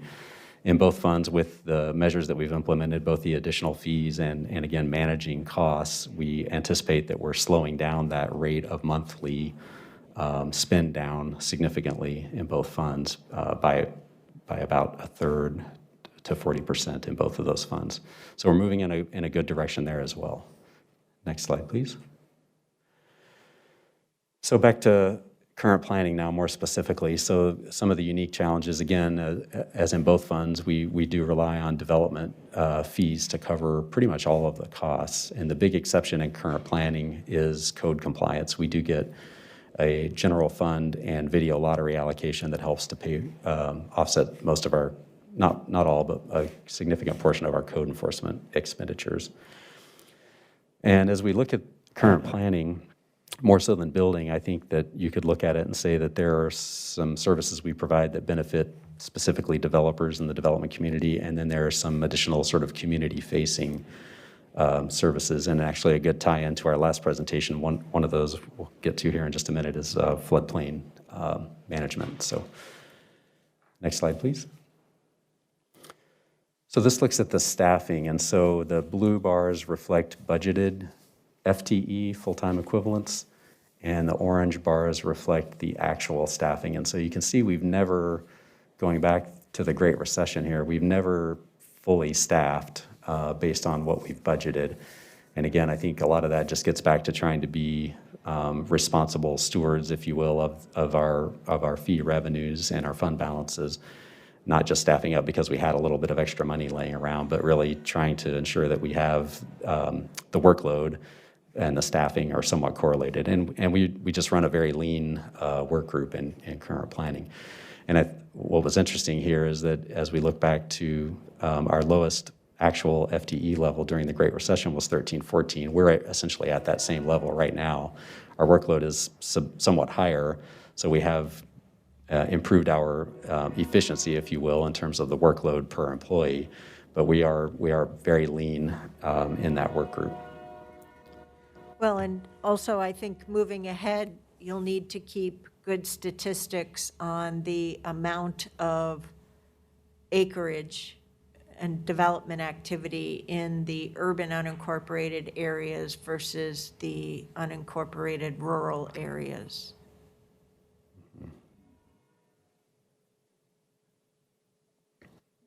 Because I think in future decades, there may be some cost coverage that you need to look out for, or that will need to be analyzed. Correct. Great, thank you. Okay, next slide, please. So this is the same chart, but for building services, and so you can see, again, we typically don't fill all of our budgeted positions. We try to be pretty prudent about that. We don't staff up and then lay off. We try to be much more steady in terms of how we grow or shrink the organization. So again, the gray line here reflects that lowest staffing level that we hit during the Great Recession. And you can see we're still above that, but our workload, again, still is substantially higher than it was during that time as well. Next slide, please. So this actually came from a conversation with the chair, sort of thinking about this in terms of what are the dials that we can adjust here. And you mentioned this earlier, Commissioner Rogers, that there's both a revenue side of the equation and an expenditure side of the equation. And on the revenue side, really, there are two primary sources. One is obviously the fees, and that's what currently makes up almost all of the funding in these two work groups. And then there could be potentially other funding opportunities, general fund or some other type of revenue source.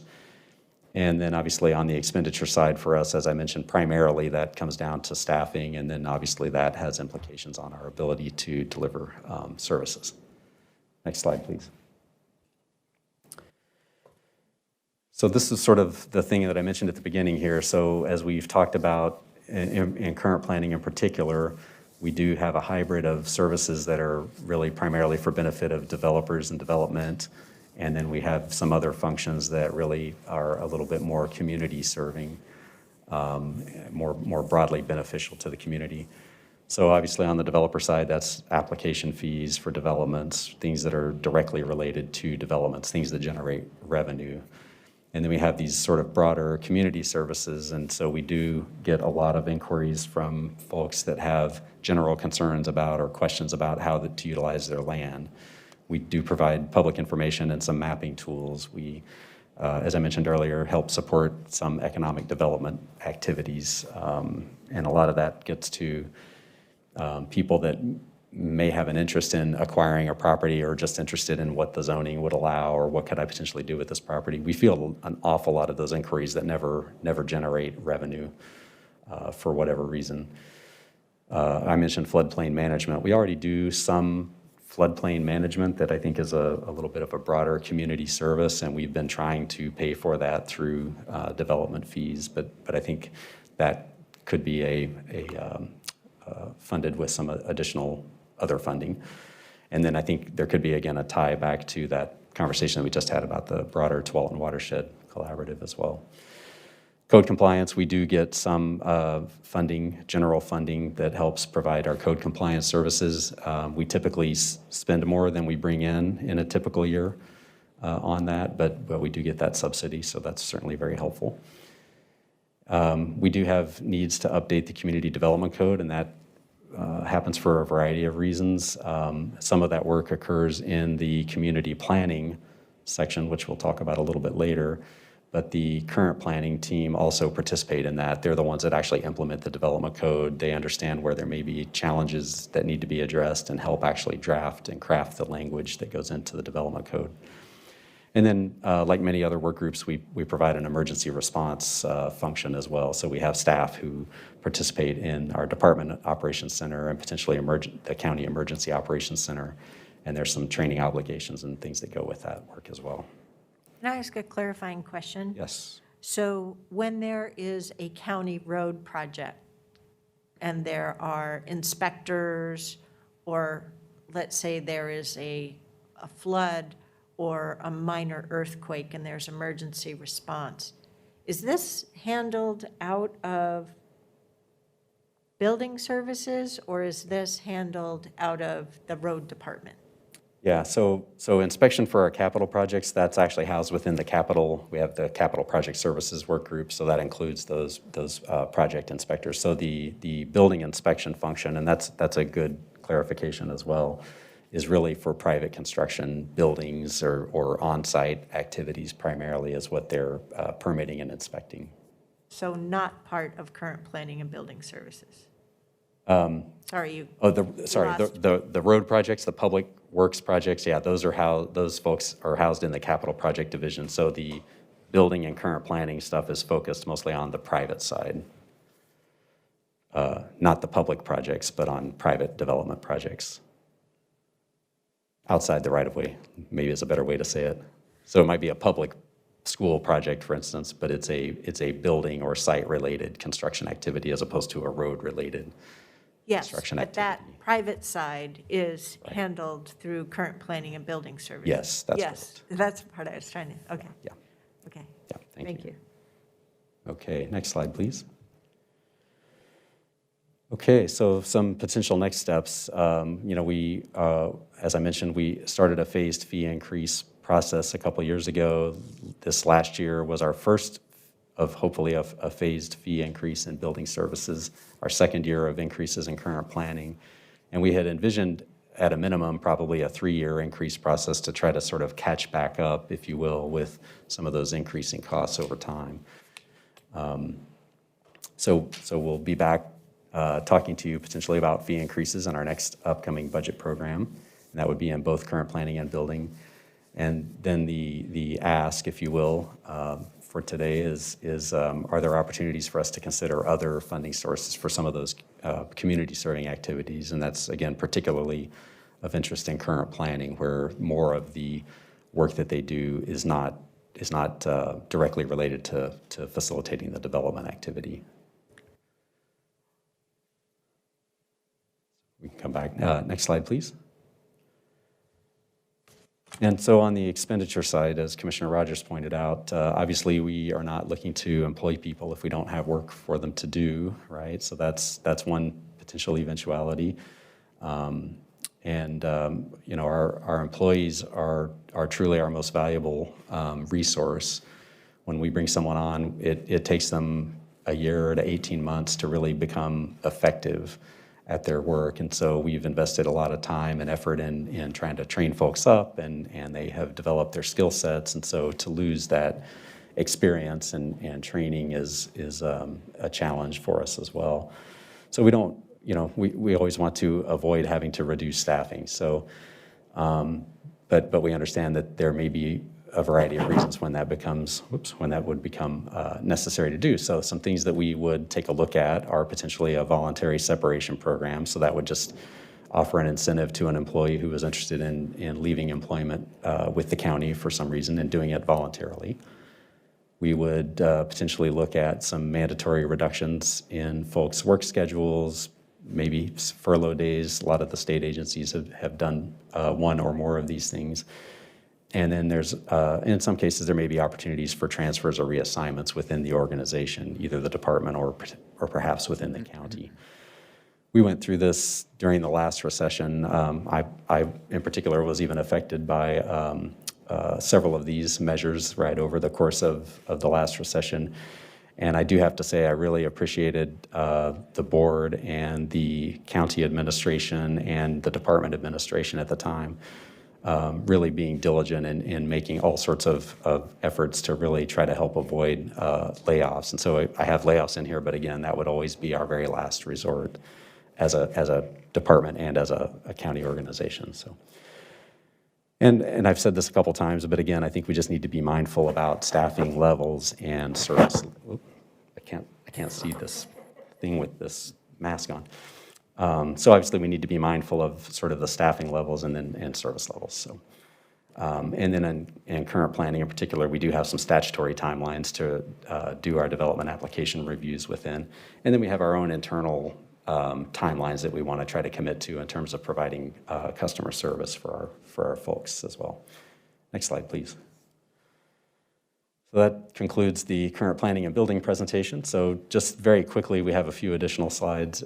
So I did want to mention community planning and transportation planning are the two work groups within our long-range planning section. And between these two groups, we have about 24 full-time equivalent employees in there.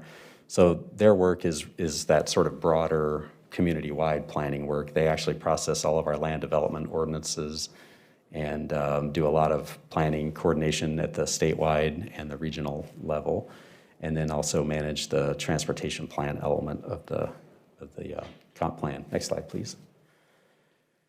So particularly in community planning, one of the revenue sources there is video lottery. And so Jack Liang, our CFO, mentioned in his update a couple of weeks ago that there is expected to be some reduction in video lottery funds.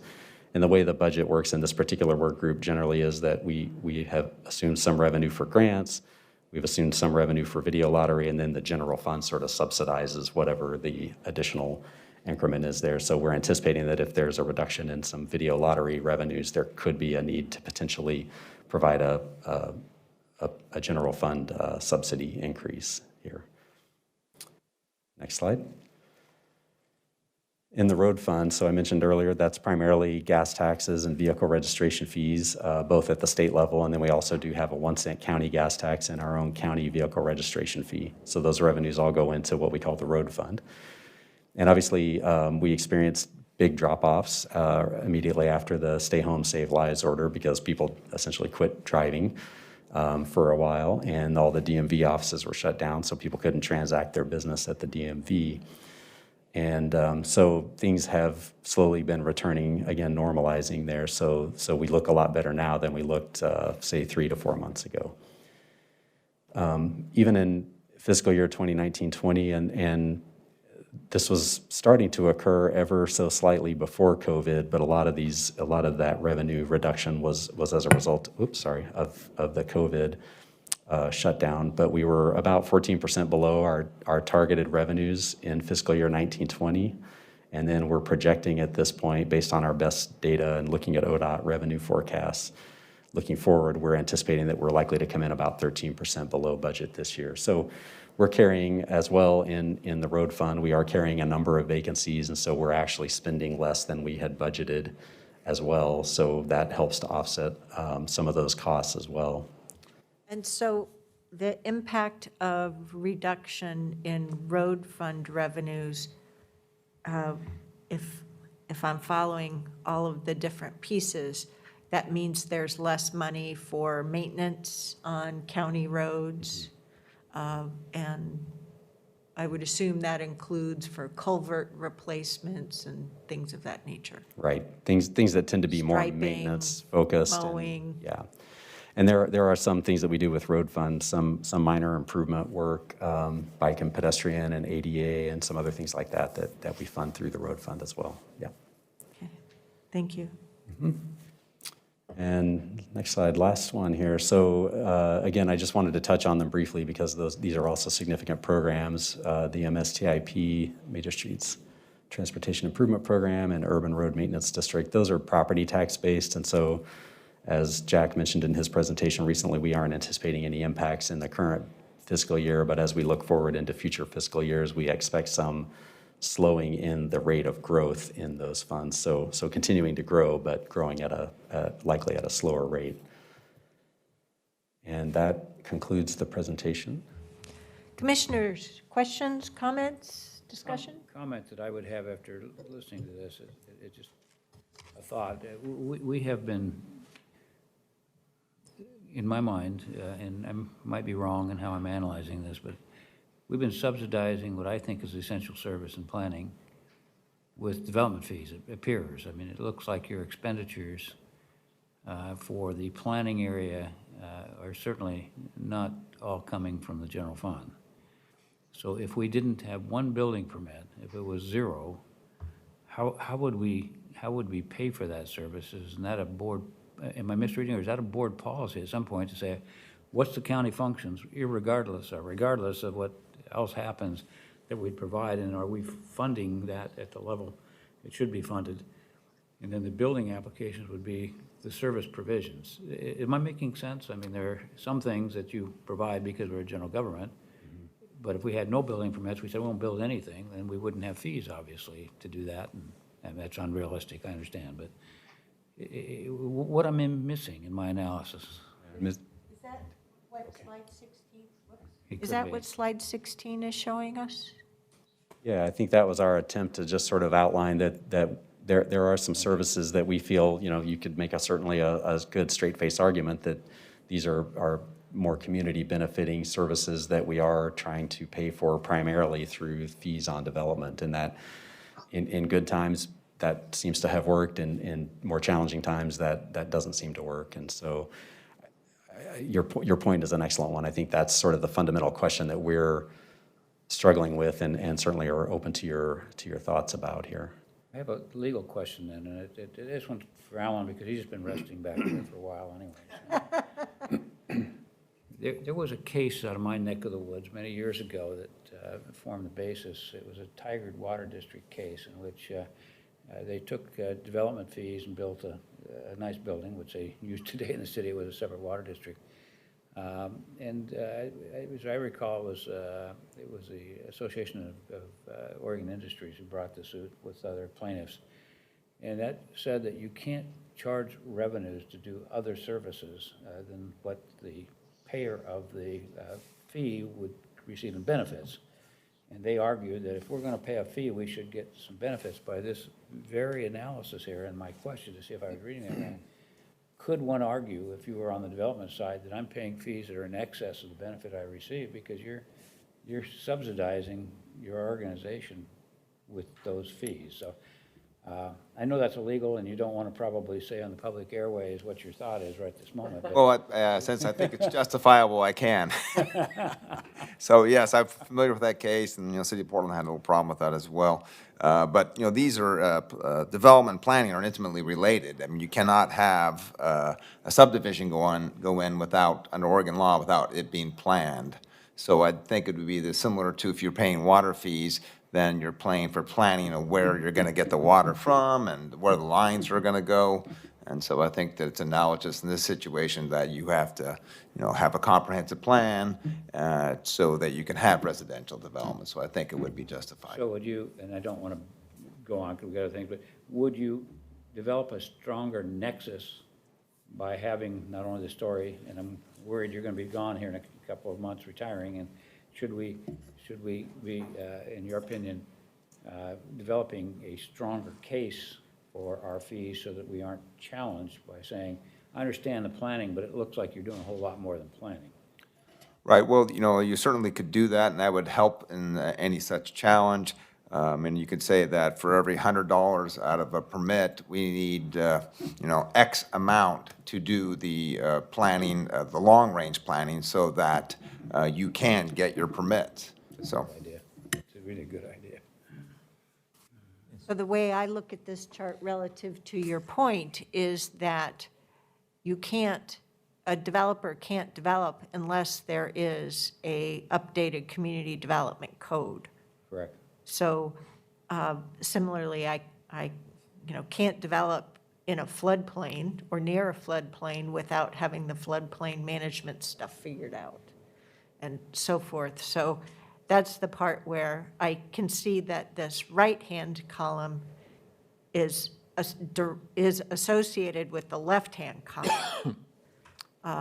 Right. It is a little bit tricky to make a clean break between those two, right? We actually The chart shows a bright line between the two, but yeah. Don't we have a current example of that in terms of the issues we have with failure to provide clear and objective standards with respect to certain natural resource areas are now a problem for building permits? Mm-hmm. Right. So our lack of the planning side is now bleeding into issues we have with our current planning. Right. Yep. Yeah. I think that the link, there's kind of a temporal link, especially with the response to inquiries not related to active case files, that that could have been somebody who came in 2 or 3 years ago just researching a property. They don't pay a fee at all to do that. We may spend an hour with them at the counter, and we don't charge them the $175 or whatever the marginal cost is of that meeting. Sometimes that turns into an application 2, 3, 4, 5 years down the road, but there's this lag there, and that first bullet is really the important one to me, that we don't get a fee for, but is really important. It gets back to Roy's question of there was no development activity. We still have people showing up upstairs asking those questions, and the answer is yes. So if I could just follow up and get it crystal clear in my mind, to develop a strong case, I'm not advocating we don't do this. I'm just saying we probably should have some documentation as to why, if I'm understanding what Alan's leading down, so that if we were ever challenged, we could make the case. But then the obvious next question is well, do you charge more? To Andy's point, if people still show up, and are we charging enough then to cover other things other than just this planning? And so it's kind of a tricky problem, isn't it? Yeah, and I would just say too, I think as we've talked about this, variations on a different perhaps way of thinking about how the current planning function is funded. I mentioned community planning earlier, and that is a program where there is the opportunity to bring in some external revenues. They do charge some fees for services for special districts, annexations, things that are related to development again, so we do recoup some costs from that. They also do go after grants, and we're pretty successful getting grants for planning studies. So they do bring in some revenue, but there is this general service that's being provided as well. And so, that could be a potential model going forward here, is that, your developer services are paid for primarily from development, and other services potentially paid for more so by some other funding source. And I would say that in most jurisdictions, both cities and counties, I think it's fairly common to see the current planning function in that way, where there are fees that don't recover full costs, and then there's some other funding that provides the complete funding for the services they provide. So what I am, well, first let me see. Commissioners, other questions? I had a great presentation from Stephen and Sheila, so I'm fine right now. Thank you. Commissioner Willie? Yeah, I guess I tend to look at this a little bit differently from the standpoint, if these are services that we should be providing as a county, then we look at what are the fees that we charge being realistic to incentivize development, not decentivize, not be sending developers to other counties and other regions. So, and there is a market spread in there. So we know what it costs to provide these services, and we know what we can generate in fees to provide these services, and the delta is what we deal with coming out of general fund. And I realize that there's only so much general fund, but at the same time, I don't like the concept that this has to pay for itself entirely. And again, I think what I thought I heard was community services is a little bit different than certainly how it should be funded versus that it has to be paid for by developer services. So anyway, I'm much more of I think I'm a bottom-up person saying, if we're going to provide these services and we're going to provide good services in a timely fashion, and there's a basically a cap on the amount of fees that we can charge to do that, then the delta has to be from someplace else. Rather than, I guess, jeopardizing the efficiency of this department because of the policy that they have to pay for their own services.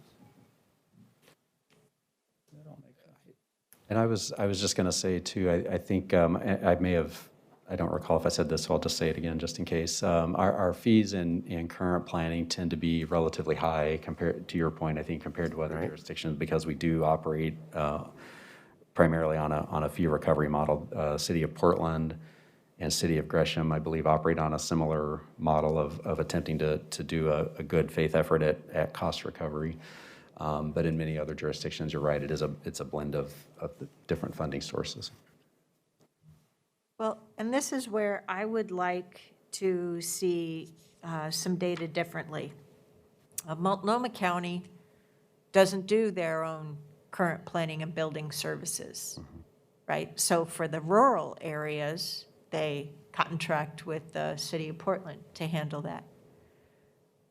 We do the UUA, the urban unincorporated part of this for current planning and building services as a policy choice. But looking ahead at the data, we know we are now at or past the policy choice of, we know future urban growth boundary expansions are only going to be going to cities, right? So the extent of acreage in UGB expansion areas in UUAs is finite. The acreage that is not in an urban, in a recent UGB expansion areas in UUAs is also finite. And I think we need to look at the run rate on that and do a forecast for, and I'll underscore forecast, and I'll use the word guess. We need to guess or guesstimate what the future run rate may be and build a structure that makes that sustainable from a fee-for-service model. I, for one, don't buy into the current and continuous, ever-increasing subsidization of this at the expense of addressing other standard county services that our community needs, such as in affordable housing, homelessness, mental and behavioral health, as well as county public safety services such as community corrections and juvenile justice. So I appreciate the efforts that you've taken to try and make this picture clearer for us. I think in the short term, so for the next fiscal year, we are in the situation, as you've documented here, that video lottery funds are reduced and so forth, and that the immediate response to that is a further reliance upon general fund. But beyond a fiscal year, this current fiscal year, and maybe the next one, from my standpoint, we have to find a different model. But I'd like to be informed by forecasting into future years as well. And so by a different model, I was tracking with you till you got to that point, and I don't know what the different model is yet, Yeah. because I don't know what the data is, and I like to make data-informed decisions. but the and model that consider you're options. suggesting, if I heard you, I'm not. okay, let me make sure then I say this correctly. Currently, we are saying that we subsidize the delta between income and expenses from general fund money. And you'd like to move away from that. No, what I'm saying is I don't support that delta getting ever increasing bigger and bigger and I bigger. see. Okay. To widen, yeah. All right. Yes. Yeah, That's what I don't support. okay. I might interject, and we can give you the best estimates we have, but if you look at the metro forecasts of where. Which I can't remember right now, Right, Andy. right. Sorry, as try as I might. And this is the challenge we have. We know there's not another North Bethany out there, but the metro forecasts do show quite a bit of growth in unincorporated urban Washington County. It's just as infill, and it's on much smaller lots that are very hard to predict. It's all a function of where's the owner at with their decision-making, and it's 5 to 10 acres, and how much will, the community oppose it? And there's a lot of stuff there. But we do have communities around us who Right. have already been dealing with this. Right. Our cities specifically, not very many of them have changed by urban growth boundary expansions. Right. City of Portland has dealt with a lot of redevelopment. There are examples right here in our own urban Right. area.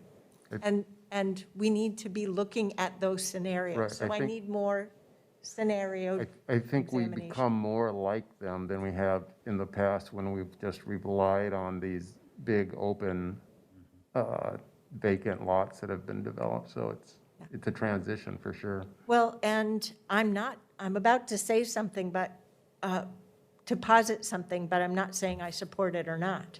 But given the way those scenarios and the cost structures play out, and everything else that the county does, we may have to examine what an option would look like for contracting out that service. I don't know that either. I don't think that's a bad idea. It's a good idea. Well, I just want to see the scenario planning on it so that we're cognizant of what options exist, what the pros and the cons are, what the political risks are for something. And, that takes time, right?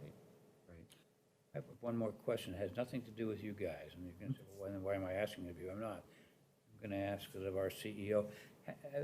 These folks are a little bit like the canary in the coal mine. I mean, they just happen to be on the leading edge. Others are trailing edge. How many other departments are we subsidizing through various fees that we need to take the approach the chair is talking about? I support that approach. I think it makes sense to forecast, see how's our business model changing, and how are we going to address that, or at least start to address it. I'm not going to say we're going to do it overnight, but are there other examples off the top of your mind, or is there other need for exactly the same work? Commissioner Rogers, board, there are other examples. You'll be receiving a briefing memo from me relative to a decision that was made in 2012 for a split between conciliation services and law library and the state revenues, and reconciling that split. It wasn't taking in state funds and applying them to those two services. It was creating a 60-40 split, so you'll be receiving a briefing on that. Because of state funds, we're now in a different place of decision and kind of changing what that past decision. My recommendation will be aligning the state revenues to those direct services. Working with CFO Jack Liang, we're working through the departments as we look at what is the uncertainty in some cases or known decrease in state funds, and we'll be bringing that forward to the board as we get more information on those individual funds. And I foresee in this budget development that will be a substantial discussion point. So for myself, I look forward to those situations. I don't want to overuse the word issue, those situations and looking at options. I'm very cognizant of, there's the model of state and county shared revenues and shared services.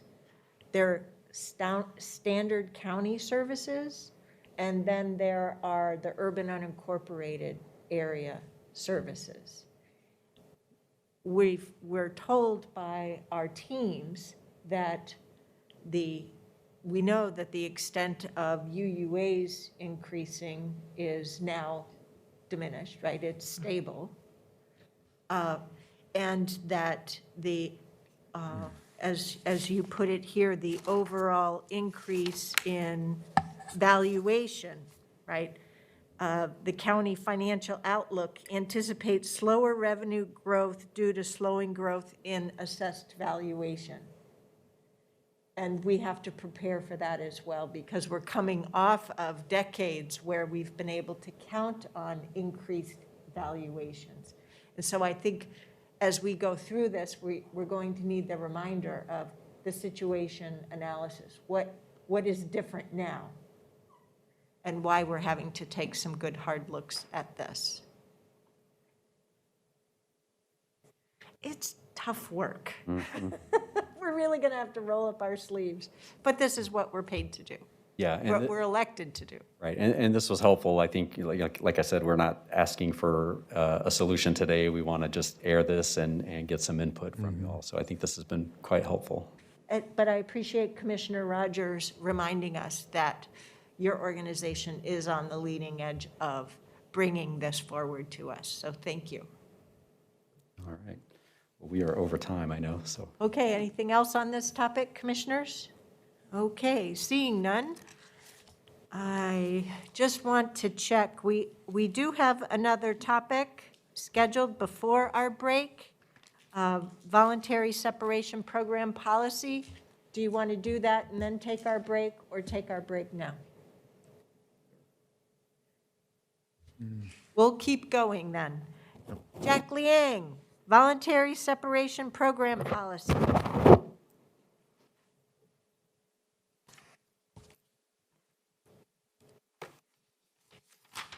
Good afternoon, Chair, Commissioners.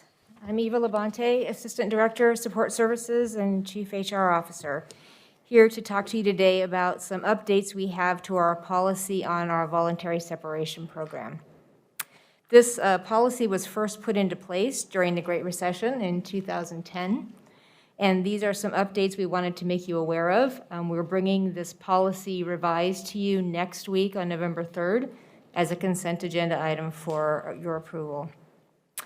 First, I wanted to say that this policy is an administrative policy, which means it's for the county. However, the policy is not designed to be rolled out to the entire county at the same time. That's not the intent. The intent of this is very specific to be used for very focused departments or as small as work groups who are in financial distress. And we need to make very conscious decisions to reduce the workforce and to make long-term cost savings. So the policy revisions, there's two main focuses that have changed. One is just simply that it was from 2010 not in the correct format. So we've put it into the administrative policy format for consistency's sake. The other big change is that as an incentive for someone to take a voluntary separation, the 2010 policy offered an amount to employees that was equivalent to their COBRA rate at that time, which is not an equitable way of doing that because, for example, one employee could have an employee-only medical plan, another one could have employee plus family, which would be much higher cost. So we've moved to offering a one-time lump sum payment to make it equitable across all people who would be choosing to voluntarily separate. So the focus of this policy is that each time the county determined that there was a need due to financial distress, that we offer this voluntary separation program, which is one tool in our toolkit to manage employees as far as in financial distress and the departments in need. That we would then have that department director work very collaboratively with the CAO and with the Human Resources Division to then design a very specific procedure of how to roll this out. So it would be rolled out one division work group at a time, only as needed due to financial distress. So what questions do you have about this policy? Commissioners? I'll just make a comment. For fair disclosure, we had a conversation yesterday, and I don't really have a lot of issues with the policy. I understand the intent. My general comment, without getting into specifics on another one that's just not before us today, was that it's unfortunate in my mind, it's an opportunity lost not to put all these together into some sort of bundle, because I do see a nexus between this and the personal leave on COVID. And if I understood, and I don't want to put words in anybody's mouth, but as I understand, you're looking at a more comprehensive policy. And is that Yes, Commissioner. bundling? Yeah.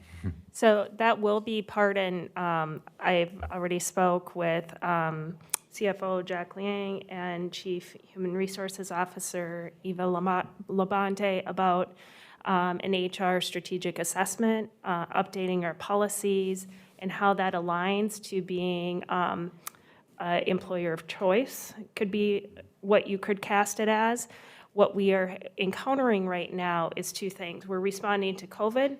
We have financial uncertainty. So there's going to be policies that are coming before the board that are ahead of what I would call a bundling activity. Well, these may feel as scattershots for the board. I can assure you that we are having strategic conversations. So to us as staff, we can link them. Board, what Jack and I had shared with Commissioner Rogers is we will work on bundling these or drawing a closer line together so that the board has that for reference when we're providing future information to the board. Thank you. Commissioner Treese? No question? I don't have any questions. I think it's smart to be making sure that we have this in place, and I understand the perception of one-off, but I think that we recognize we're in a unique situation, and the strategic approach can follow close on the heels. Thank you. I'm good, thank you. I have a question. I'm a little confused on one aspect of this. In section 2, under duration, it's voluntary separation policy number 4, according to my note, but I only printed out this one page where I have a detailed question.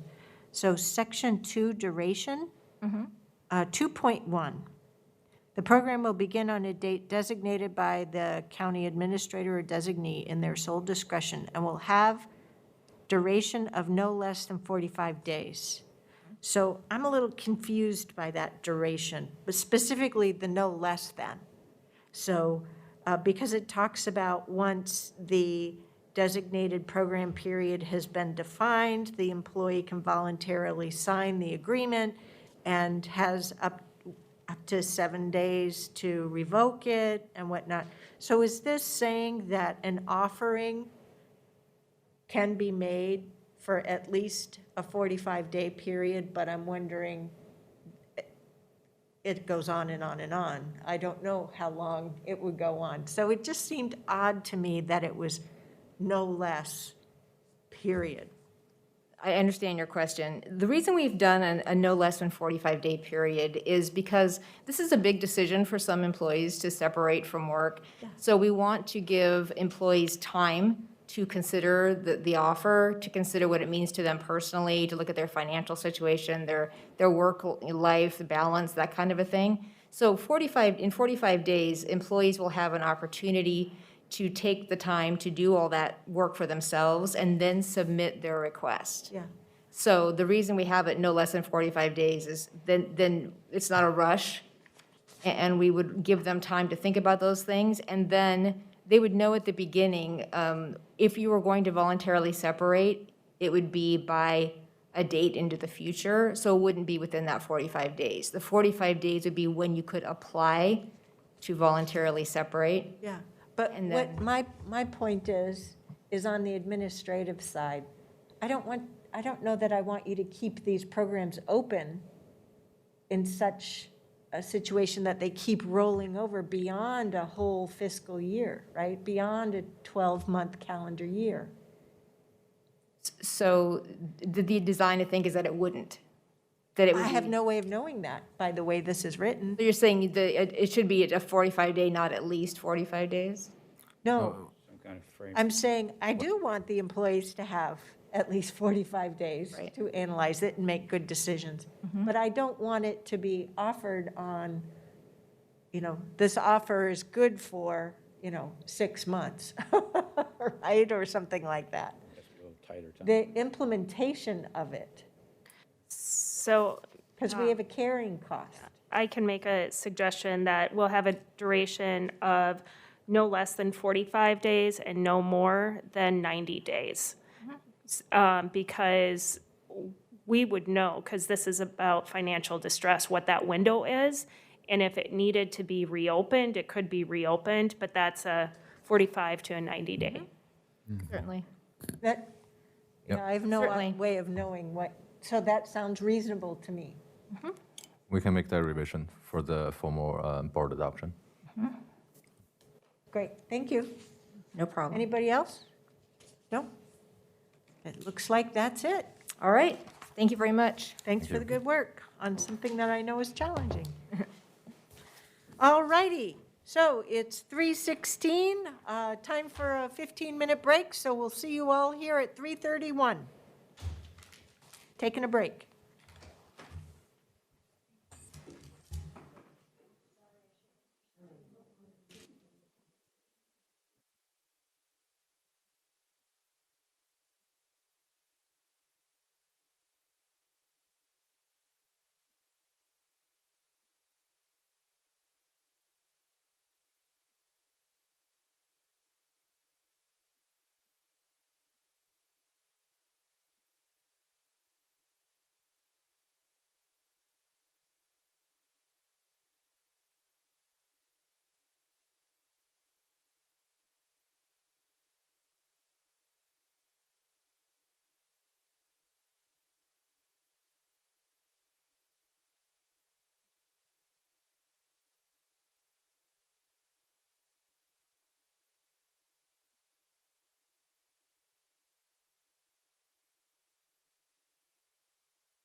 Michael, is everyone coming back in the room?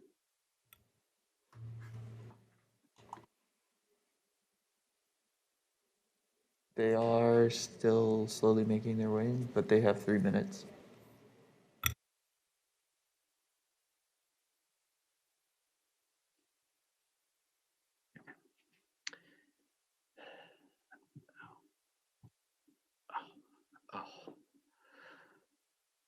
Oh.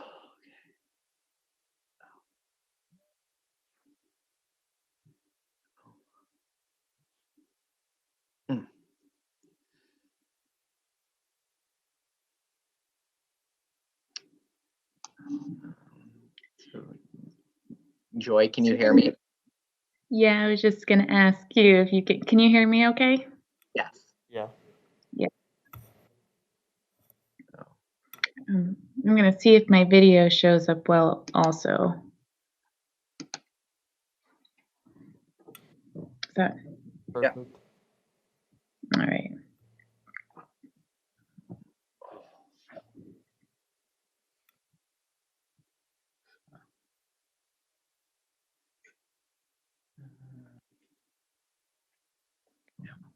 Yeah, and I think I got Roger on and Christine on, and I was told Bob's gonna be in the room. Yeah, Bob's sitting here.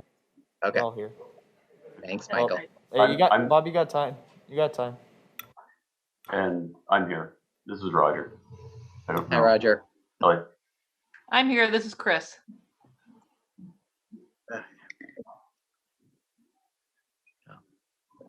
This is actually so much nicer from the camera view to see the room of, okay, who's all in there? Where are they at? So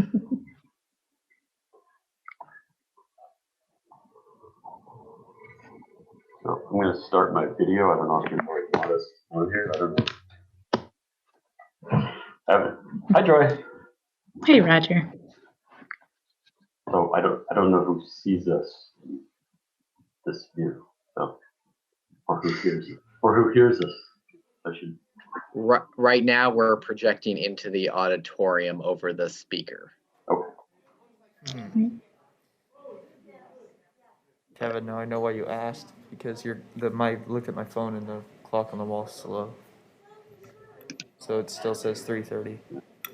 Okay, yeah, because my laptops, all three of my computers are saying 3:31.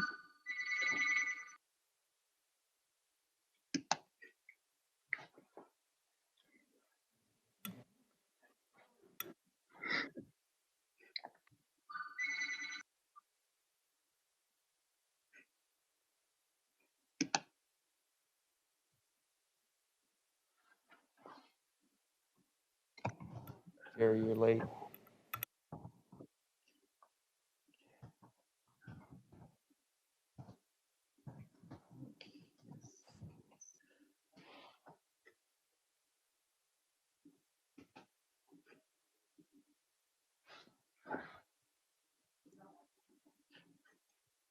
I always love the animated video of you can't hear them, but you see gesturing. You're like, what are you saying? Good to see you, Bob. Hi, Pam.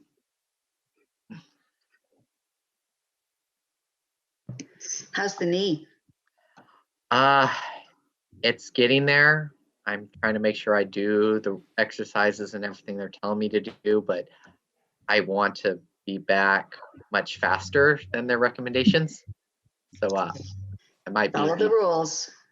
Yeah, I might have to follow your coaching to keep an eye on me. I went to my PT yesterday and my shoulder's really sore today. So, careful, I say. For the long term. You're in this for the long term. Yeah, I just took the brace off during we took the break to work on the bending of my knee on the exercises, because having it straight and trying to type is not helpful. Hi there. Sorry I'm a minute late. So, looks like we got everybody, right? Okie dokie. So we'll return from our break on work session and pick back up with non-domestic waste ordinance. Take it away, crew. Thank you, Madam Chairman. My name is Bob Baumgartner. I'm Director for the Regulatory Affairs at Clean Water Services. With me are Joy Ramirez, the Environmental Services Supervisor, Roger Diltz from Regulatory Affairs, and Chris White from Public Affairs, who have put the lion's share of work into the development of this ordinance. It was a major change and update for our program. A lot of clarification. We've spoken to you about that before. At this point, I'd like to turn it all over to Ms. Ramirez, who will provide the presentation for today. Joy, it's up to you. Thank you, Bob. And thank you to the board for giving us this time to allow us to provide you with this update on where we are at. Next slide, please. Thank you. So as Bob mentioned, we, as far as environmental services and regulatory affairs, came before the board back earlier this year. I can't believe it's been that long ago, in January and also in March. And in March, we asked the board to charge CWAC with the public involvement and review of the non-domestic waste ordinance. Today, we are here to update with you as we completed the process with CWAC, and we wanted to share with you what input we received and where we are headed with the non-domestic waste ordinance.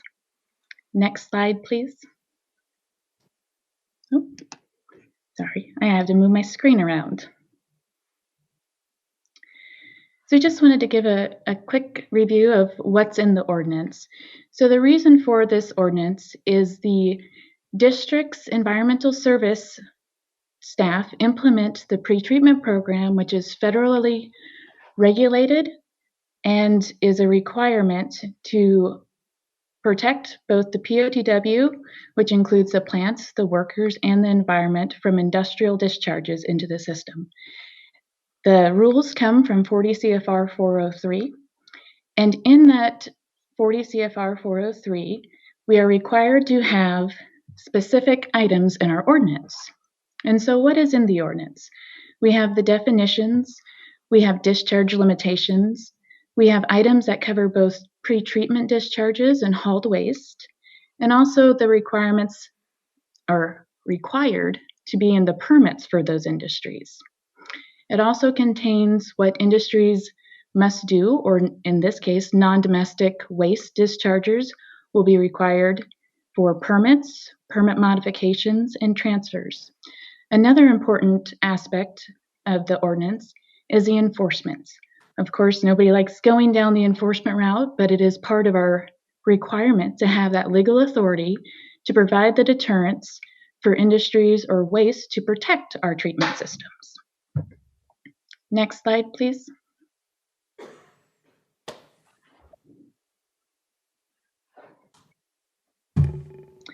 Next slide, please. Oh, wait.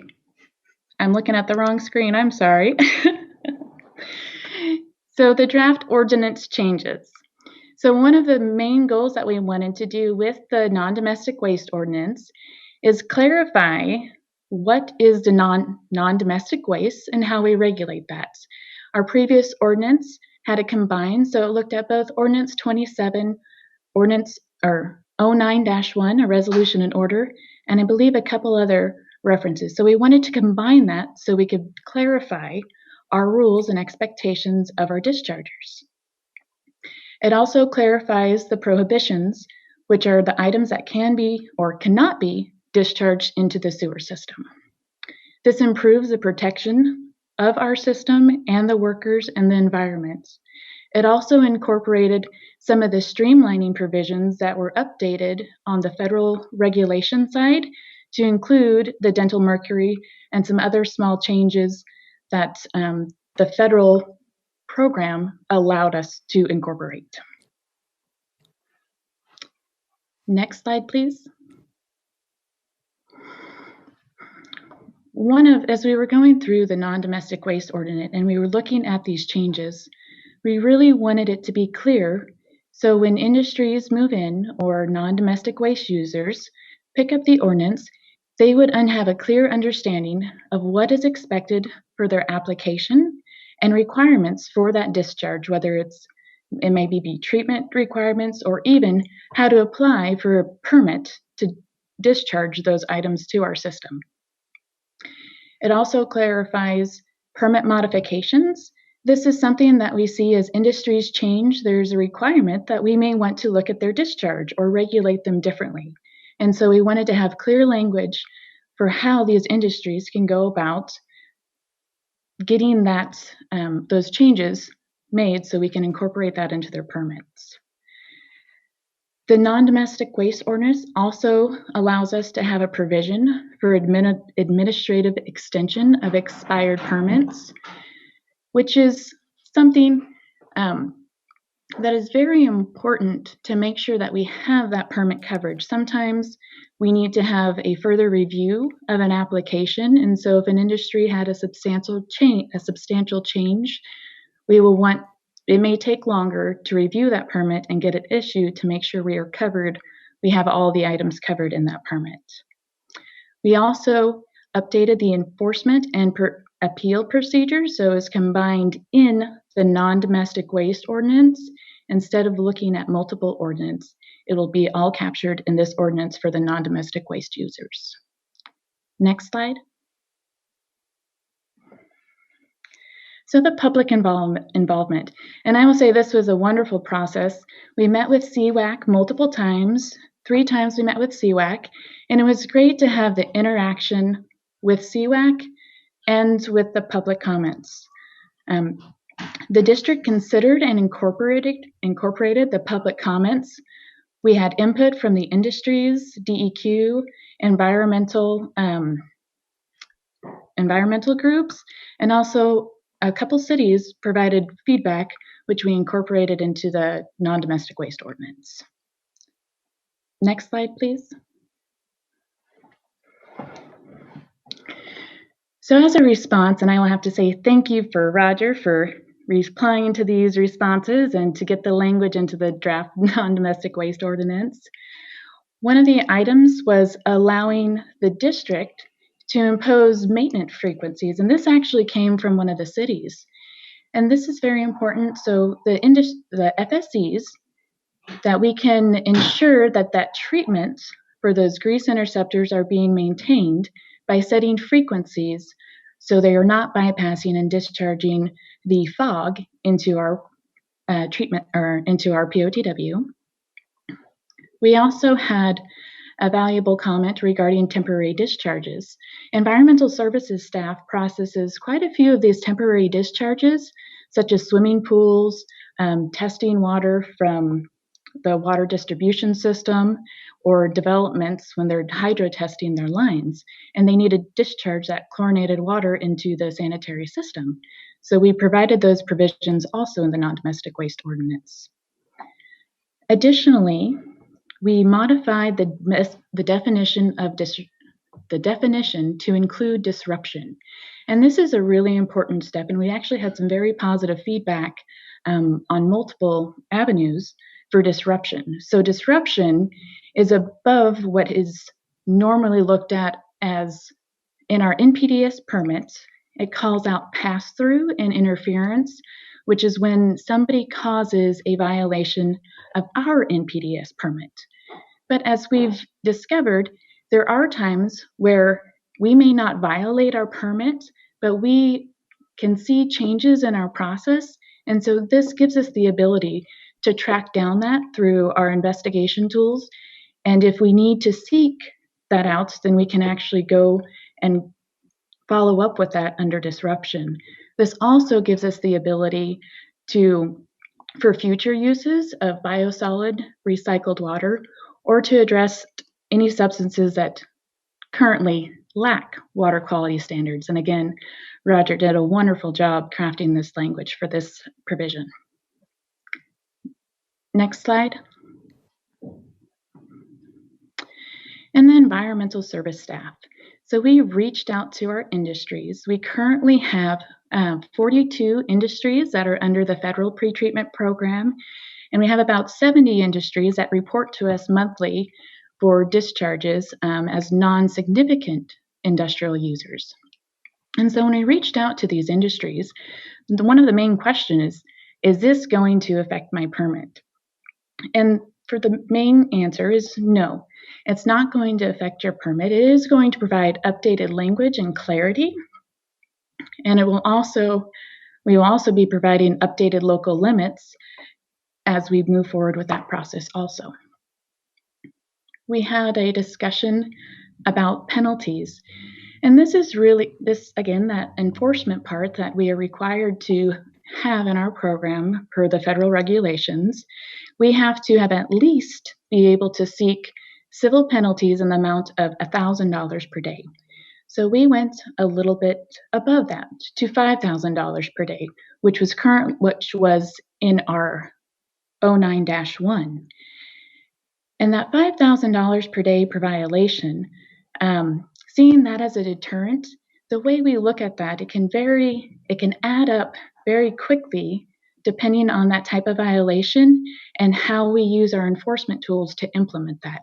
So we do believe that that penalty amount will be sufficient to be a deterrent for industries if they do have violations that impact public safety, the environment, or the POTW. Next slide.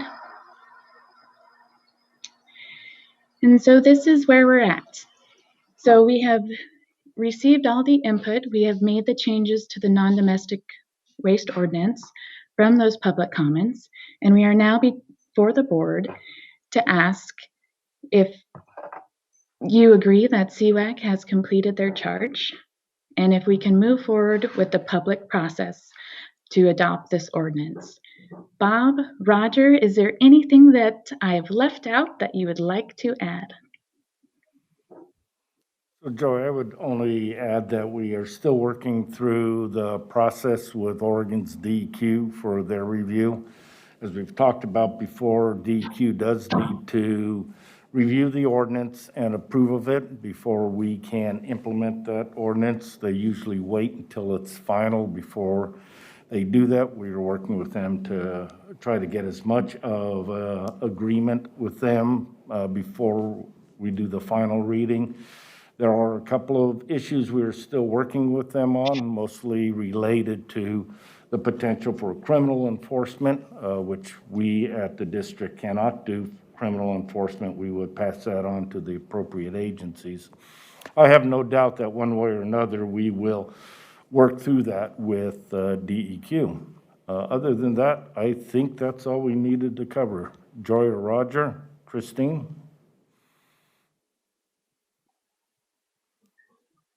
I have a quick question. I'm probably going to maybe embarrass myself here, but do we, I may have missed something in my reading, but I was just looking at the November 3rd agenda materials. Is the language, I assume the language is in that packet, but is it elsewhere at the moment? The link to the orders, the non-domestic waste ordinance? Yes. That, it looks like that's being scheduled for November 17th.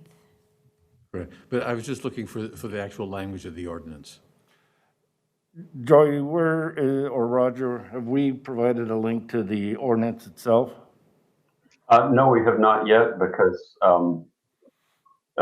since it's still going through DEQ review, it's not in the form that we would present to the board. It also, because it's not final from that perspective, our legal department hasn't reviewed it yet. Okay. So all right. It's we didn't want to post it in an incomplete form. So we don't currently have a draft, and it looks like per the schedule, it's being slated for the November 17th meeting. So certainly we would see it a week ahead of that, November 11th or so. Okay. Yes. Yes. Joy was working through the schedule for getting the report and the ordinance to you in advance of that. And Mark, you know the schedules better than I do. Yeah, and the chair had it right. It'll be part of the November 17th packet right now. That's when it's scheduled for the first reading. So I have a question about the input that you received. I appreciated that CWAC was used as a focal point on the public input, per direction, of course, but nonetheless. And that you reached out to stakeholders, industries, environmental groups, and member cities. And you gave us a general summary of the feedback. I was just wondering two things. About how many different either players or comments did you receive? I don't need to know the whole set, but was it just a handful or a couple of dozen? Chair Harrington, members of the board, the written comments we got were very few, half a dozen or so. Okay. We did get a lot more comments through our staff reaching out to the industrial sources, but most of those comments were along the lines of appreciating the greater clarity and transparency of the draft ordinance so that they could see what they needed. We probably got the most robust input from the Tualatin River Keepers, and as we said, from the municipalities. Okay. So in terms of the outreach to industries and following up with them, it always amazes me how government, despite its best efforts in public outreach, when it comes time to adopt ordinances and the formal language, this is a gross generalization of, there's usually somebody who shows up and says, I didn't know about. And this, I'm not sure if we've yet adopted an ordinance that deals with the industrial side of things for clean water services in my not quite 2-year term thus far. And so I'm just wondering if that is something you would suggest I anticipate will come up, because there's always the possibility of it, or if generally do these go without much surprise at all? Chair, let me speak to that a little bit. With our environmental services program, we have a very close relationship with industrial dischargers to our system. Now, don't get me wrong, we are the enforcement, we're the permitter, but we have had a long relationship with them. For instance, although it got canceled this year, we have the industrial dischargers award ceremony every year where we work with these people. Joy and her team have built a good relationship there. It's a pretty small universe of people that are directly impacted by this ordinance. I think Joy and her team did a nice job in terms of making sure we talk to others, CWAC, community folks, municipalities. But that universe of directly permitted industries is 42, is that correct?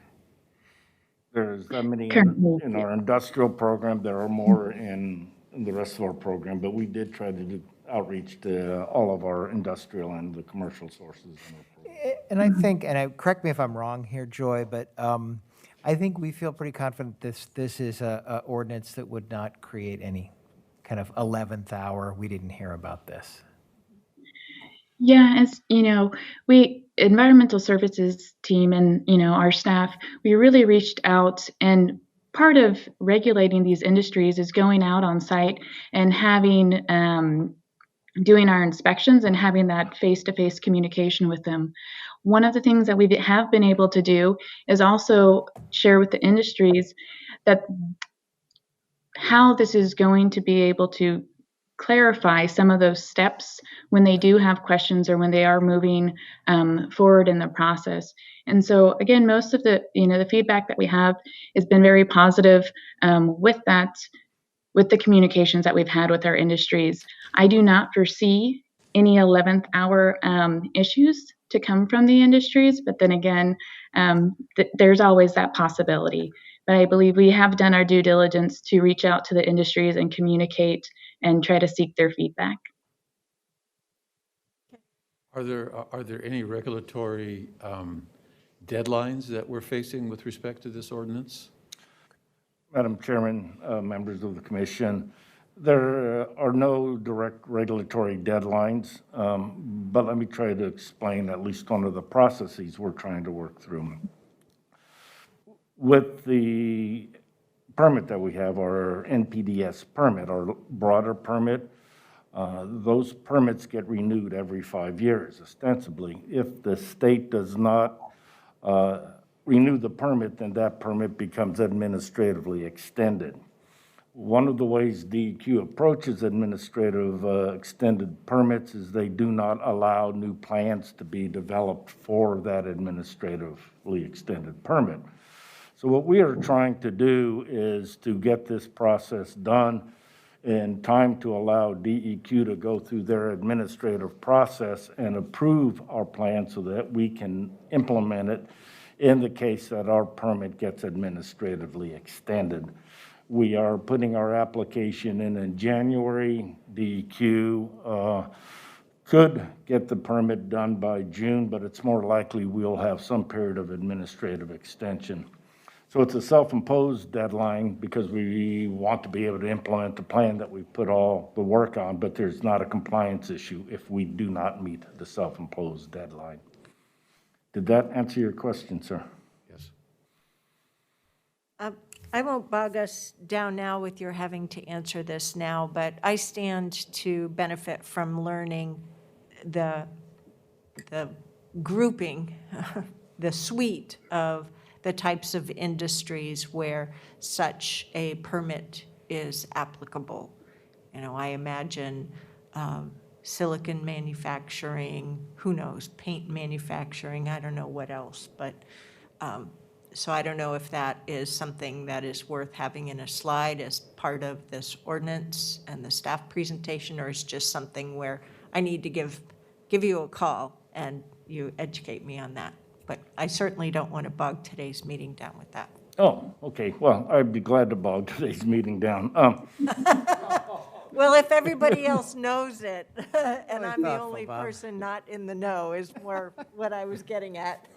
So we'll put a slide or two together to describe the scope of the industries that we work with, what we know about them, and why they are important to us to be able to control what kind of issues would happen if we failed to do that job right. Commissioner? And I would just Go to ahead, add, Joy. Madam Chairman, is we absolutely love talking about our program, and any opportunity to educate for the work that we're doing with the industries and how our program, both on the federal side and the local side, we jump at that opportunity anytime. So again, Great. please reach out to us and we can provide those slides also. Well, I know I'm the little red dot on your screen and you can't see my thumbs up, but you got a thumbs up from me. Commissioner Treese, do you have any questions?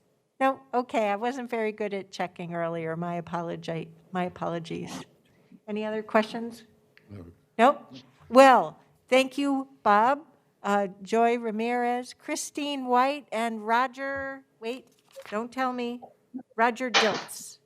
Thank you for being members of the team. Thank you for being so nimble and flexible and telecommuting as much as possible. We really appreciate the fact that all of our employees continue to get to their work, but are doing so safely and staying healthy. Thank you. Thank you.